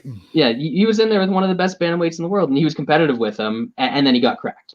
Casey Kenney's not going to do that with him. Like, this is a massive, massive step up for Kenney, and maybe he's super motivated or whatever, and Cruz comes out flat or something like that. But if you're relying on that narrative to bet a favorite, like, I don't know about that. I think Cruz has a bunch of advantages in this fight. I bet him here. Dog money. Yeah. I love Dominick Cruz. I love Cruz in this fight. I think this is wrestling. I think it's the wrestling match. So you kept saying Kmart version of Dominick Cruz for Kenney, minus the wrestling. Which part of the reason his dance around and everything else and the level change works is because of his wrestling. And if you look back at all his fights, because you guys saying he doesn't wrestle much, and I thought maybe I just had a screw loose or I forgot everything in my life. Like, Cruz took DJ down like 10 times. He took Faber down like 5 times. He took Joe B down like 7 times. Ago, yeah, that was his last fight. Every fight he takes guys down 4 or 5 times. That's Dominick Cruz. That's where his style works, is his wrestling. Kenney can't wrestle. He can't wrestle a lick. And, I didn't even think about it, but he's going to be so much bigger in this fight. Kenny's coming up from 125. He's had, 2 or 3 fights at 135? Cruz is a big bantamweight. He's always been a big bantamweight. When you're the better technique, better wrestler, and you're the bigger man, the more experienced man, Cruz, like I've said in a couple earlier fights, he dictates where this fight goes. And that is important for fights. And I think Cruz is going to do his little dance, hit the air like he always does. And mind you, I hate Dominick Cruz. I hate him as a fighter. I hate him as an announcer. I hate him as a human being. I hate Dominick Cruz. He's one of my least favorite people involved in MMA. Like, his announcing makes me want to die. Like, that's how much, I hate Dominick Cruz. But I think this is all Cruz here. And getting him as a dog, I like Cruz here. He's going to wrestle. I think he takes Kenney down a handful of times, holds him down a little bit each time. I don't think it's going to be some blowout wide thing, but I think Cruz is going to score. Cruz doesn't need to hurt you to win fights. He's proven that time and time and time again. So I love Cruz here. Brad, this is Munich, right? This is Munich. Munich. I told him not to do it. Back. Munich. This is an easy one. Go ahead and chalk this one up. That's Dominick Cruz. Good luck on 36-year-old lightweight guys. Hey, you guys want to talk about 36-year-old and he's going to slow down and his chin's probably gone. Dominick Cruz never fights. His chin's not gone. He hasn't taken any damage because he never fights. He has a 24-year-old chin. His body can't say that. He's got a 79-year-old body, though. He's got a 24-year-old chin. He's got like 16-year-old bionic legs, man. This dude is ready to go. He's in his prime. He doesn't have any muscle or tendon left. It's screws and rods. What are you gonna do? You're gonna get an egg? He's like, oh, you kick my leg. Like, imagine kicking it. If you this is gonna be the one where somebody you're gonna break your foot. Yeah, this is gonna be the one where somebody throws a calf kick and snaps his shin. Yeah.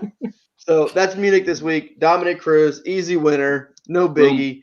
Let's now move on to the pay-per-view where we have a 4-fight pay-per-view card, but the 4 fights are tremendous. So we'll start off light heavyweight division. Thiago Santos, Alexander Rakic. New Sean. I don't have a really good read on this fight. There's a lot of unknowns for me. I'm going to go get my dip. I'll be right back. Yeah, you do that. Santos, he looked decent early on against the Glover, but we obviously knew what was going to happen. I guess that's not a bad loss. He made the worst mistake you can. Yeah, he hurt Glover. Yeah. He could have won an easy decision if he didn't do that. Yeah, he fucked up. I thought Rakic was gonna smash Anthony Smith. He laid and did as little as possible to win a boring ass 3-round decision against a guy that's not dangerous in my opinion. I know like Anthony Smith went on a run. That dude is not good. I think he's washed. No. And Rakic was terrified to stand with him. I don't know what the fuck was going on there. Santos is old. He's 37. I mean, it's higher weight classes, but he is coming off double knee surgery. I think this is going to be on the feet. He's got a shot, man. If he brings the heat like he should in the first, I think he's got a shot. But Rakic is still good, and he's still improving. He's young for this weight division. So I'm staying clear of this. I'll pick Santos to get a KO. Wesley?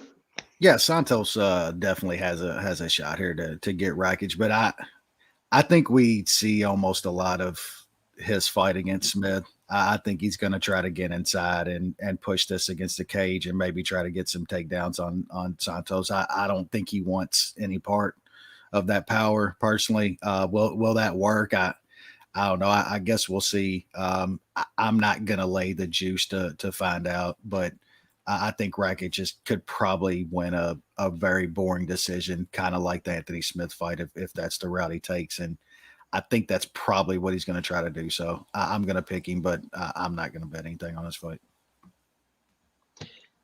I feel like this could be a very busy fight night for me because I kind of like a lot of the old dudes, and I think money's going to come in on the other side in a bunch of these fights.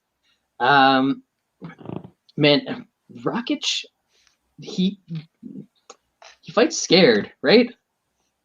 Yeah.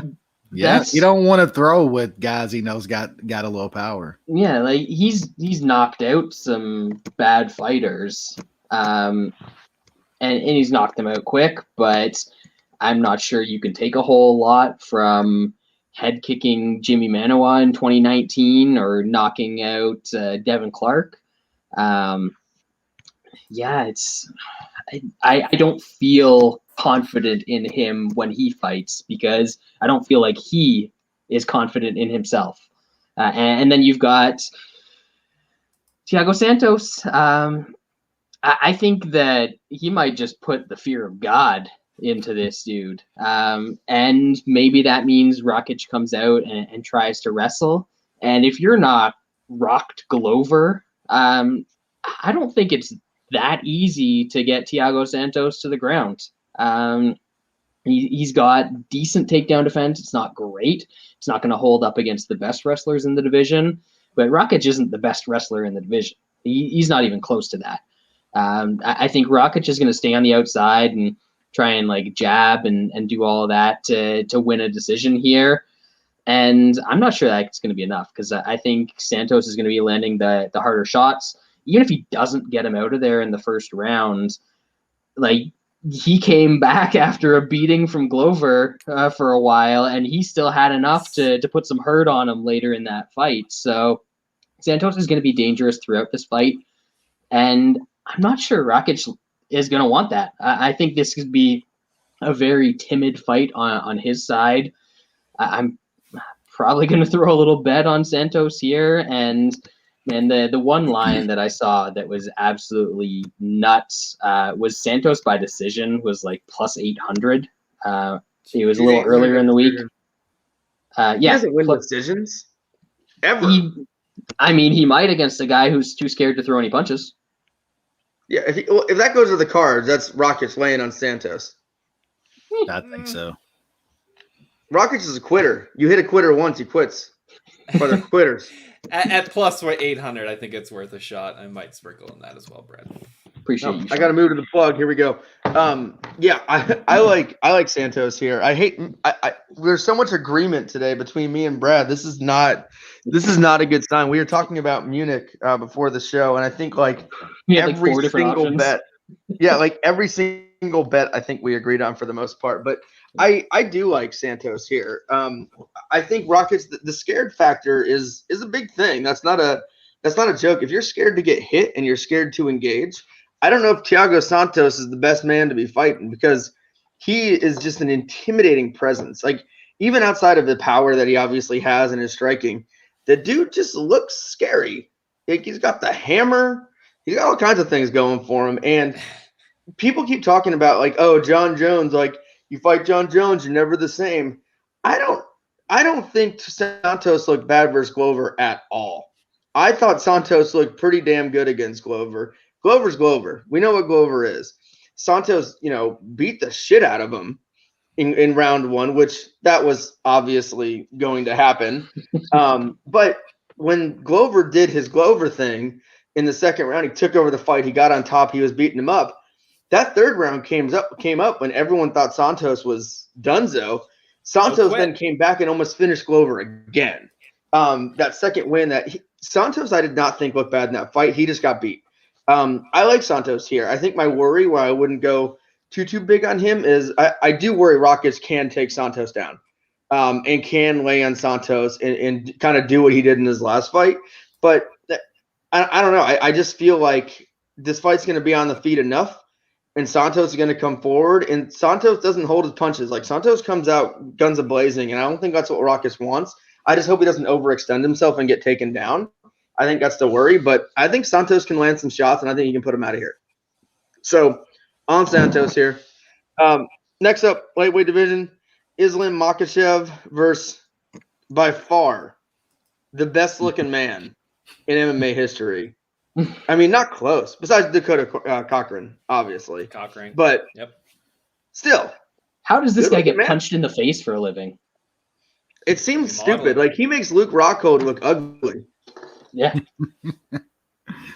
New Sean. I would love for Drew Dober to land a bomb in this fight. I think most of the people on this podcast would really love that. I don't think it's going to happen. Mac and Cheese is going to take down Dober, and I think he's going to even get a finish. I think he's going to get a sub. He could land a bomb. Dober's done it. He seems to have just ridiculous power. Seems like he's really stepped up since, training more with Gaethje, or just, coming into his own, training with Whitman. He still has terrible takedown defense, and that's going to be all Mac and Cheese. Mac and Cheese takes him down, maybe grabs a rear naked choke. I bet Mac and Cheese inside plus 250 for half unit. Wes? Yeah, sadly, I think Sean's probably right here. I really hope that Dober catches him with something, but man, as good as he's gotten and improved over the past couple of years, he still has shit takedown defense, and that's exactly what Mac and Cheese does, man. He does it really well, and I think that's what's going to happen. I don't know about a finish here. Dober's usually pretty tough and not horrible off his back, kind of defending himself. He's there quite a bit. So I think it's probably going to be Mac and Cheese by decision here, sadly. Brad? Yeah, I'm trying to think about the bet that I want to lose on this fight, and I'm trying to do it rationally, and And it's tough because, yes, I want Dober to land that shot. And if he lands that shot, I mean, Adriano Martins, a man who doesn't even throw punches, managed to knock out Mac and Cheese. So Dober definitely has a shot in that regard. I kind of wish this was still the Mac and Cheese RDA fight where we were getting like plus 400 on RDA, because that was stupid. That was a dumb line. It's not that. Dober is far more handsome, but not quite the fighter that even an aged RDA is. So I could see him getting taken down. And this is where I have my dilemma. You know, I might throw the little flyer on Dober to win inside the distance, because if he's winning, he's obviously going to catch him and stop him. But where Sean brings up the finish from Mac and Cheese, that's where I'm looking at under 2.5. Doesn't go the distance. You can get those. You know, both are plus money. I think the under 2.5 is around plus 150. And I could see that sub happening because, as we all know, Drew Dober has historically bad guillotine defense. I mean, this man was in half guard and got guillotined by some Brazilian you've never heard of, and then went out in his next fight and got guillotined by Efrain Escudero in 30 seconds. So I don't know. I'm just saying a sub could happen here. A Dober knockout could happen here. I'm tempted by that under or the doesn't go. But do I want to take that shot and lose a plus 150? Or do I want to take the shot on Dober inside and lose the plus 450? Who knows? Tune in to Twitter. Yeah. To find out on so, yeah, like Brett, this is the fight I just know I'm going to lose money on. It's going to happen. I'm never going to bet on a guy like Makhachev. But I do think he has weaknesses. Everyone's talking like his coach thinks his old coach and training partner thinks thinks he's really good. DC thinks Makhachev's great. Habib thinks Makhachev's going to be the next champion. That people buy into that stuff so much. It's hilarious. It's like, I think my best friend's cool. That doesn't mean he's cool. I'm an idiot, you know? And like people just go with this narrative like, oh, he trains with Habib, he must be great. He ragdolls Habib, blah, blah, blah. Like how many times have we heard that shit? Like over and over and over again, the training partner stuff. And I think Makhachev's pretty good, but he's also a guy that when he's in the feet, he's going to be exposed. And Dober is the kind of guy that can expose him. Is that likely? No, obviously not. Dober does not have the best takedown defense, but confidence plays a huge part in MMA. It is a very mental game, like any combat sport with wrestling, you know, anything that's combat related or one-on-one, that kind of style. Confidence is huge. Dober has a ton of confidence right now, and he's knocking everybody out. He has gigantic power, and I think he knows his only chance here is to land a bomb. And I think he's going to be aggressive and throw punches, and every time this fight's in the feet, Dober's going to be attacking. TKO is plus 525. I feel like that's worth the stab. He's not going to submit Makhachev. And I think at plus 525, I think there's an okay chance that Dober can catch him. That's his only way to win. I think the money line's plus 300 and the TKO's plus 525. Like that's a big gap there for really his only shot to win. So I'm probably going to go small. I'll probably just go a small bet on Dober TKO here, knowing that it's probably going to lose. But I will never bet on a Russian. No. I'm drinking white stouts tonight because have you seen Dober's thighs? Man, if this was a black dude, man, Rogan on commentary, he'd pass out. He'd pass out. That's all there is to it. Oh, Dober's a big, strong guy. Yeah, he is. All right, let's move on to, I think, everyone's favorite fight. The co-main, not real. Main event, the fight nobody wanted. This is the fight everybody wanted. Everyone has been calling for this fight. I know Peter Yan did everything in his power to get out of this fight, to try to fight old guys, to try to fight whoever he could that was not named Aljimain Sterling. Nushan, great fight here. Aljimain Sterling, Peter Yan. Yeah, we've been calling for this fight for a while. We kind of figured that these guys would fight for the belt at some point. Um, Big Aljo fan. I think he is very, very good. He, if even if he struggles with the takedown, which he might. I mean, he doesn't have the greatest takedowns, but on the feet, he's really good, and he's one of those guys that actually uses his length, uses his kicks. Um, I mean, I'm not saying he's Aldo level of striker, but Aldo did have success at the age of 34 with the body of a 65-year-old against Jan Early. Jan has very good striking, but Aljo has very good defense. I know he got caught by Moraes and shit like that, but since then he's really shored it up, and I mean that can happen. Um, Aljo throws so much volume. It'll be very interesting because Peter Yan also throws an absolute ton of volume. Sterling has obviously fought the better overall fighters. I think he can wrestle, mix the game up, and do all right on the feet. I think he's got a chance to beat Peter Yan here. A finish, I don't know, man. I guess he could grab a sub. I mean, he's nasty on the ground, but it might be a pretty prolonged 25-minute decision where it's going to be tight. But I like Aljo to win. I got him at plus 101. I got him for a unit and a half. Wes? Yeah, this is just an unbelievable fight, man. These the lower weight classes at the highest level are just absolutely insane to watch in today's MMA, and these are two of the best, man. Yeah, I'm of course agree with a lot of what Sean said. We're both huge Aljo fans. I've been thinking this guy was going to be champ for a few years now, man, and just the list of guys that he's beaten over the past few years is absolutely incredible. He's definitely, like Sean said, fought the better competition overall, more of it. And I think that, I don't know, the styles both match up good for him, I guess. But Sean's right. Aljo's length, I think, is it how it is in all of his fights, man. He uses that leg, that body kick. It lands hard, but use it a lot to get his distance down and stuff to where he knows where guys are at.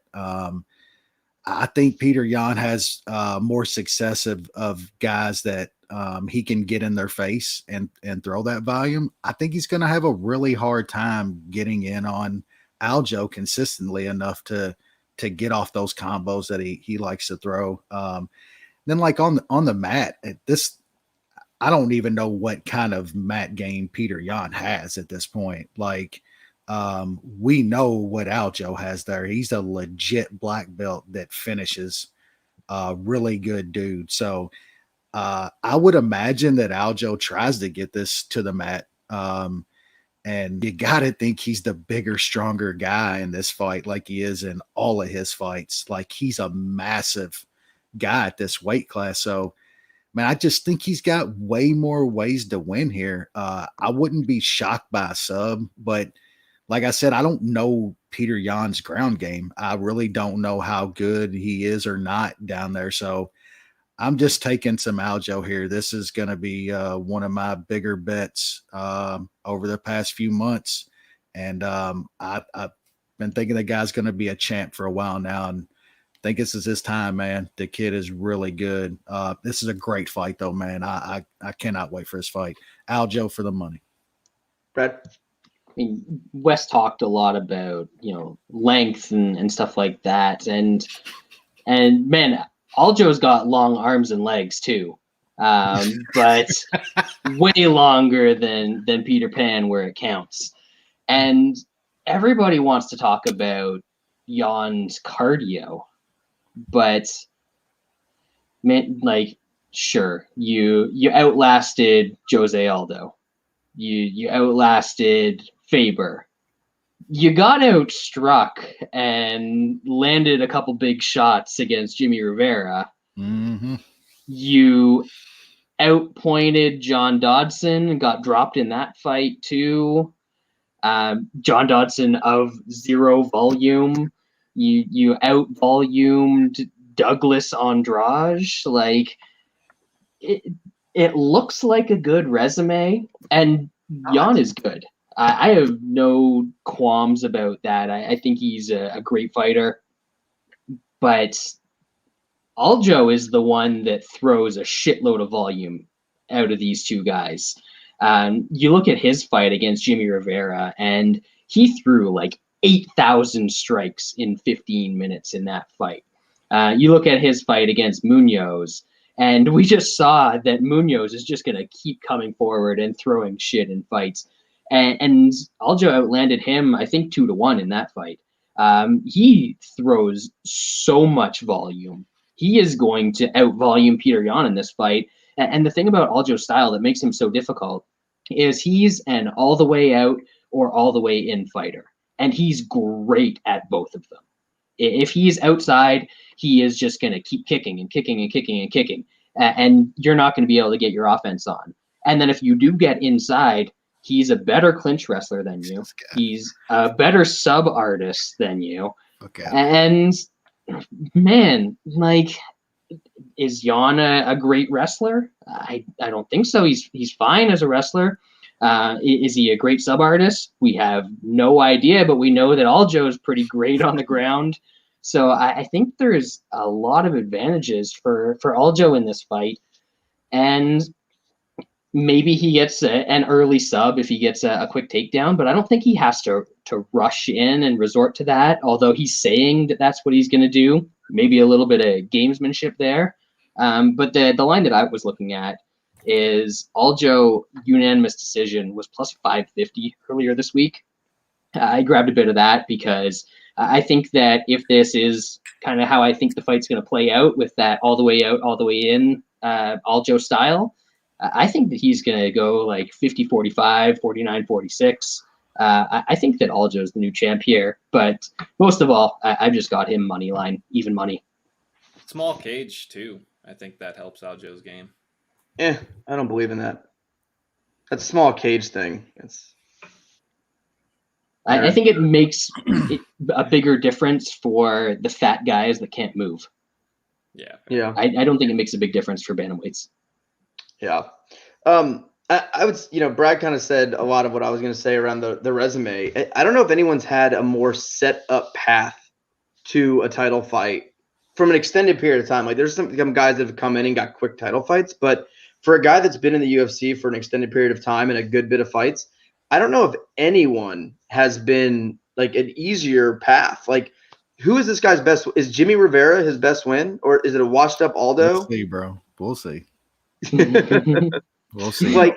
Like, is it a washed up Aldo? Is it a Jimmy Rivera? Like, who's this guy's best win? We've seen what Aljo can do against top tier talent. We haven't seen how Jan performs against top tier talent. I think stylistically, like Aljo has a little bit of like his striking is getting a lot better. He's using his length better. He's being more technical with the striking. It's almost like a Do Bronx-ish where he's got this submission game. He's got this improving wrestling and this better wrestling, but he uses length to, if he has to keep fights standing, if he doesn't defeat, he does a good job there. And I think his takedowns are good enough to get Jan down.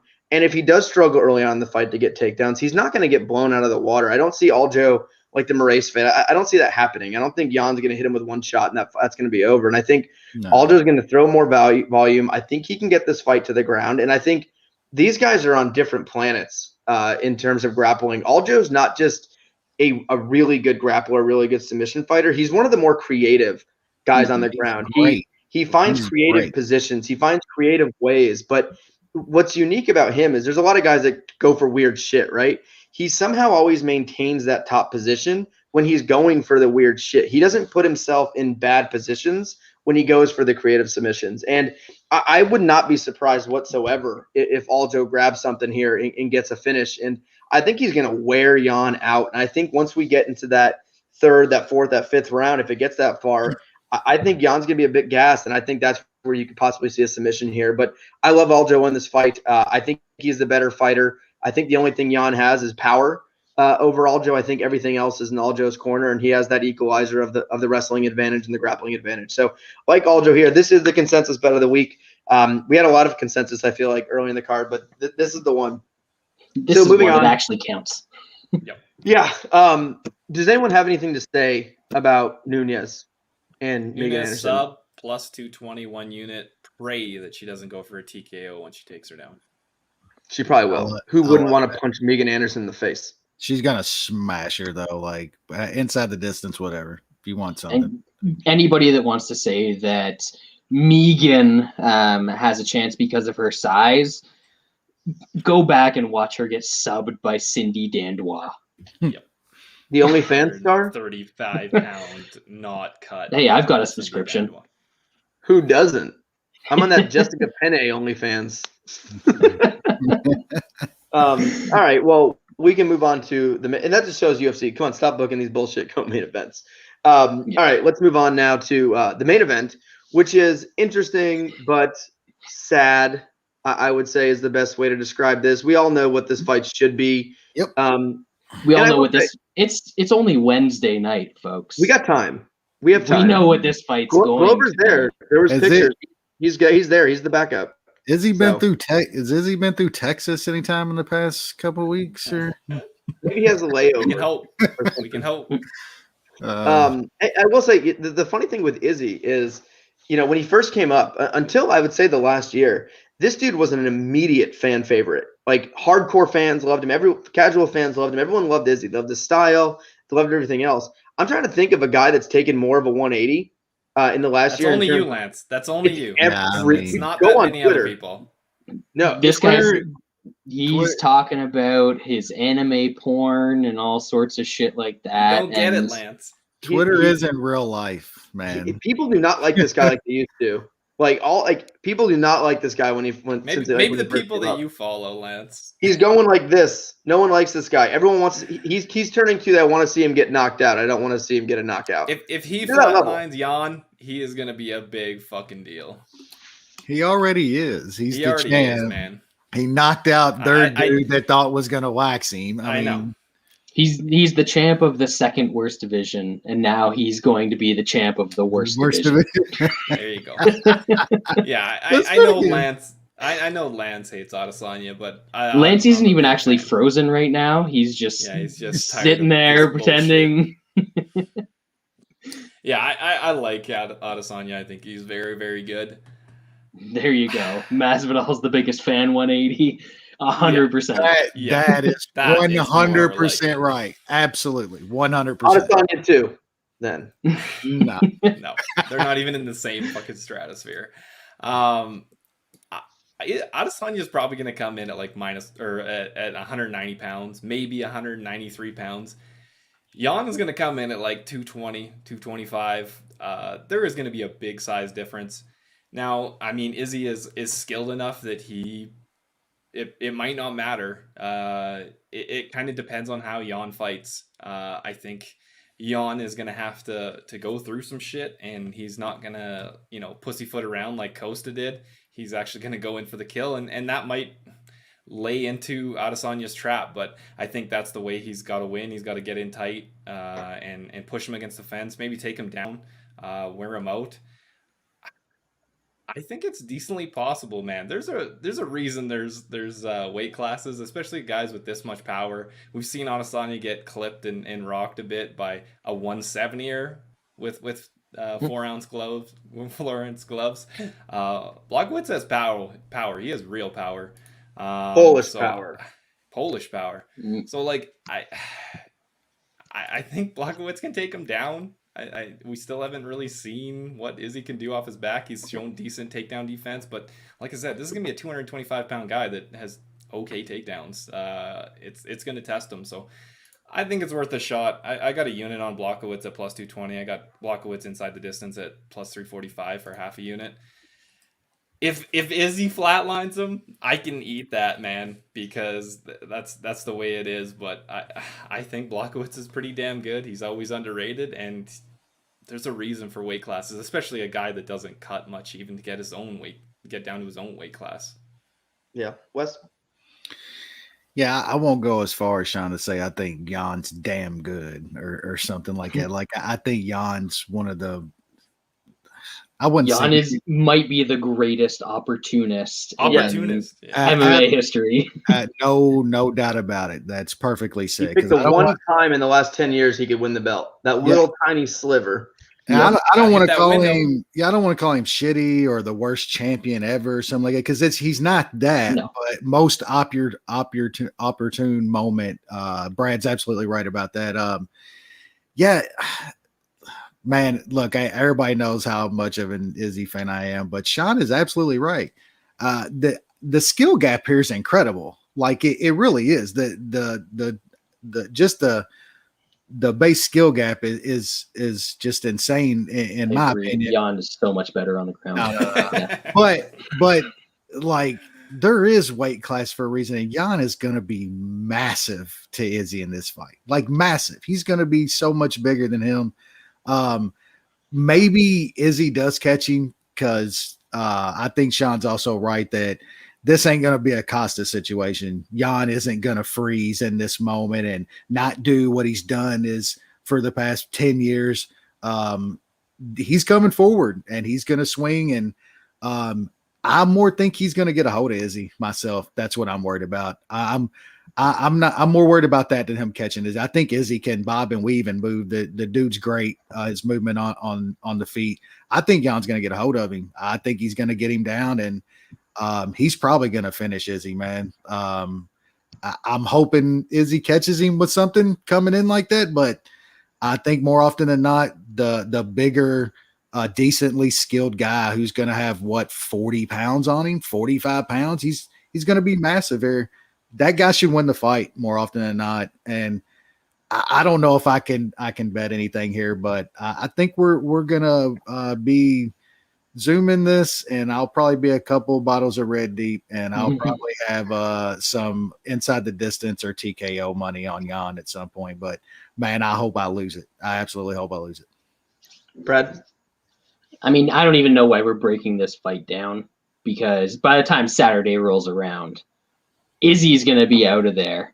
He doesn't want – he's going to show – Break down the Glover fight. Break down Glover, Jan. Maybe he shows up for weigh-ins, and then he's going to see what Jan looks like. We don't have to break down the Glover fight. Jan rocks him in the first round. Glover takes him down, and he subs him. And he's champ. This really maybe he doesn't sub him. Maybe he just pounds him out. This really should be that fight, though. It's so sad up. because we could be Such watching bullshit. Glover win the belt Saturday. That's so sad. I'm absolutely on Glover at around plus 180 or so if he fought Jan, because that's what would happen. Yeah. As far as this fight goes, this is where I think the cage could come into play a little bit. Smaller cage, Izzy's not going to have as much room to dance around, but run away. Jan is such a lumbering oaf, and he runs in with his hands down and his chin up that he could get caught with something. But man, if these two end up in the clinch, Izzy tweeted a picture earlier today that was like 205 ? And somehow people were responding to that saying, oh man, Izzy doesn't look that small compared to him because he's a little bit taller. And there's this weird trend that people think tall means big. I've seen that. I'm 6'4". It don't mean shit. Have you seen Izzy's legs? Tiny. One of Jan's arms is as big as Izzy's fucking waist. Yep. Yeah. Like, there is no comparison in the size between these two guys. If Jan gets his hands on him, I don't think that goes well for Izzy, regardless of how much better he is on the feet. And Wes, you're right. The skill gap on the feet, huge. But the skill gap on the ground, I think that's pretty big. I don't think it's just as big, but I think it's pretty big the other way. So especially with the size. No, it's big. He's not getting up. Yeah. He's not getting up. He could take it out. Exactly. So then it comes down to, can Jan do that for 5 rounds? I've never seen him do that. I'm not sure he can.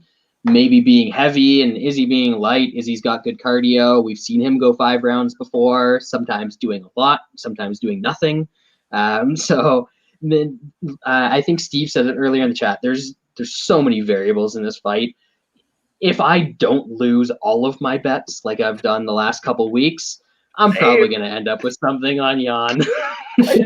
My same thought. Like, but man, I really hope Glover wins the title on Saturday night. Me too. yeah, We all do. yeah. We all do. This fight outside of Glover, right? Interesting fight, very interesting fight. Yeah. A lot of different factors. I do not enjoy Izzy. I don't enjoy him in the cage. I don't enjoy him out of the cage. In the cage, the Costa fight, right? I feel like you get punished to get to watch the knockout. I have to watch him dance around, do his little kicks. Come like on. Blame that shit on Costa, bro. I don't enjoy Costa. Izzy. He fucking did nothing. I don't enjoy his style. I do not like him. I don't like anything about him. I fucking hate this guy. Didn't enjoy Anderson Silva in his prime either, probably. I did not. I hated Anderson Silva. Did not like him. But they always say when guys go up and one thing, the jump from 185 to 205 is massive. It's a lot different than a guy going from 125 to 135. That thing. That is a different size human. Because those dudes are usually cutting down from 225 to 230. Yeah, 230. It's completely different size human. And when guys go up in weight, they always say, like, is the power going to translate? Izzy doesn't have any power. So we obviously know the lack of power. There's no power there. Izzy picks people apart. He's very technical. I don't know if that works on a guy like Jan. He's a big, dumb idiot who's going to charge forward like a rhinoceros, and he's either going to catch you with a punch or he's going to get you on the cage, and he's going to take you down. He doesn't shoot double legs in space or things like that. That's not his game. He pushes guys against the cage, and he tries to drag them down when he gets his takedowns. That is the perfect type of takedown versus a guy like Izzy, who is going to be small. I just don't see a way if they're against the cage and Jan gets his hands locked that there's any way that Izzy can stay on his feet. How does he possibly stay on his feet in that? And then if he gets on top, we haven't seen Izzy on bottom very much. Is Izzy going to be able to buck off a guy that is more skilled and 35 pounds heavier than him?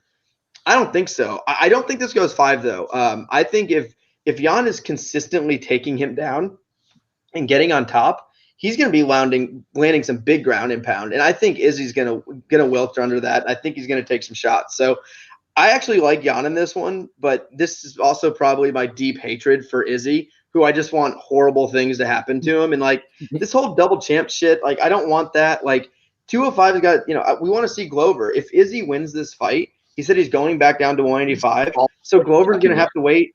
And Izzy's not very active. So Glover's going to have to wait 9 months to get a title fight when he's like, 37 years old? You guys wouldn't let me predict Glover as the interim champ when we did the prediction show for 2021. They won't give it to him. They won't give him an interim. It's fucking not brutal. Glover. Glover's going to have to go out and take it, man. Yeah, it's bullshit. And like no one wants to see it. And I don't like that Izzy went up. I don't like that Jan's first title defense is against the 185-pounder. Interesting fight, but so unnecessary. Completely. It doesn't make any sense. Now, the only thing that's going to pay this off if we see Izzy just get fucking embarrassed, because I want to see this arrogant fuckhead talk all this shit he talk shit to everyone. He's saying he wants to fight Bones in December. Did you see that? Izzy said he wants to fight Bones in December. Yeah, for the heavyweight belt. What if Jan like doesn't pull a Costa, doesn't sit and do nothing, and goes in and bum rushes on Izzy, and he catches him, flatlines Jan, like Izzy. Then he beat a journeyman. Then he beat a shitty guy. He beat a journeyman. No win. That's perfect. That's why he did perfect. He should have never took this first, fight. Maybe you did it first. Yeah, he should have never took. He should have never took this fight, man. He beat a guy with like 10 losses. Congratulations. Way to fucking go. I don't like it. I don't like when guys go up because it slows down weight classes. It slows down 2 weight classes. And as much as we like fun fights and these big fights, number 1 contenders, we love title fights. We want title fights. We want to see what happens. We like those big fights. And when a guy holds 2 belts simultaneously, we don't get those fights. And Izzy is not active. He is not a very active fighter. He doesn't fight very often. He's got a titty. There's something going on there that is not from weed. He's got an actual titty. And I don't know. I think Jan ends up hopefully winning this fight. I'm probably not going to bet this one out the gate. I'm with Brad. I have a lot of bets in this card, a lot of spots I like. But if I do bet this, I'm probably going to take Jan inside the distance. Or I think Jan TKO is like plus 385. But I do worry is he could just give up and milk could start pouring out of his titty and he just gets arm triangled. I could see an arm triangle finish by Jan if he's wearing them out. Milk squirting everywhere. Maybe he's trying to do like the basketball got milk psycho. His eye on top. We'll see. Fun show, guys. I really enjoyed it. This card, honestly, is as good as you get. It's not just the pay-per-view. It's not just one fight. This thing from the early prelims on, there's three potential. Like, if you look at the last three cards, there's probably 8 fights on this card that are better than most of the fights we've been seeing. I'm excited for Saturday. Hopefully, the fights that get knocked off are the Nunes fight, the other ugly chick fight, and then hopefully Izzy tears his ACL, like walking around the casino with like playing anime, or COVID happens. So I want something bad to happen to him, because just trip on his boob, sprain your ankle or something. If you wake up tomorrow and the first thing you see is Izzy tears ACL, how happy are you going to be, Wes? Oh, admit it. No, I mean, I don't want him to tear an ACL. Just maybe like tweak an ankle, Yeah, tweak an ankle. That's not the scenario. I'll have to walk around. Not the scenario. It'll have to be tucked under the belt line all day if that happens. Oh, God. I would take an amputation. If you wake up and says Izzy has his leg amputated, I'd be like, oh my God, this is the best day ever. How about just positive on the 19 and not hazmat suit bad where your lungs coming out. But just enough, just temporary. Yeah, just enough where Glover gets to do his thing. That's it. I want just ACL tears. I want amputations. I want bad things to happen for Izzy for the damage he's done to the sport. I hate him. Maybe but that's he needs an emergency mastectomy. Man, yes. He's got breast cancer.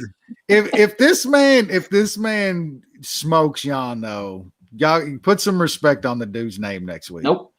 I can't wait to lose a bet and still just dunk on Lance if that happens, because I'm not saying Jan's definitely going to win this fight or anything. I don't even know if I'm betting Jan. I hate that's the worst Izzy. part. I hate him. That's the worst part. And the fact that he's not defending his belt at 185, going to 205, and then calling out Jon Jones at heavyweight when there's a 0% chance he would ever do that fight. I hate him. He's a fake piece of shit. He's the cunt shirt he used to wear. Yes, him. That was his own shirt. That's his walkout shirt. The dude. He did fight twice last year, Lance, and fought YOLO and Costa. 6 months, is he tired? He fought YOLO and Costa. He didn't fight YOLO, and then Costa didn't fight him. Yeah, fighting's a stretch. YOLO didn't really fight a lot either. YOLO, no one YOLO, did. though. YOLO's lovable in that way. Here's my thing: if you're gonna fight in 2 weight classes and hold 2 belts, you need to fight 3 or 4 times a year. There's no way around it. Like, if you fight 3 times a year, you're only defending 1 belt once in a year. That sucks. It sucks. Especially if you're bragging about not cutting weight. I don't like this fight. I don't think he should have moved up. Yeah. This should be Glover versus Jan, like straight up. Yeah. If the MMA gods are real, Izzy will pay for his sins on Saturday night. Brutal. I want broken nose. I want broken ribs. If the MMA gods are real, he'll pay for his sins before Saturday night. Yeah. Well, let's hope we wake up and Izzy has his leg amputated. We'll end on that note. Thank you guys for listening. We always appreciate it. Enjoy the fights on Saturday, and we'll see you next week.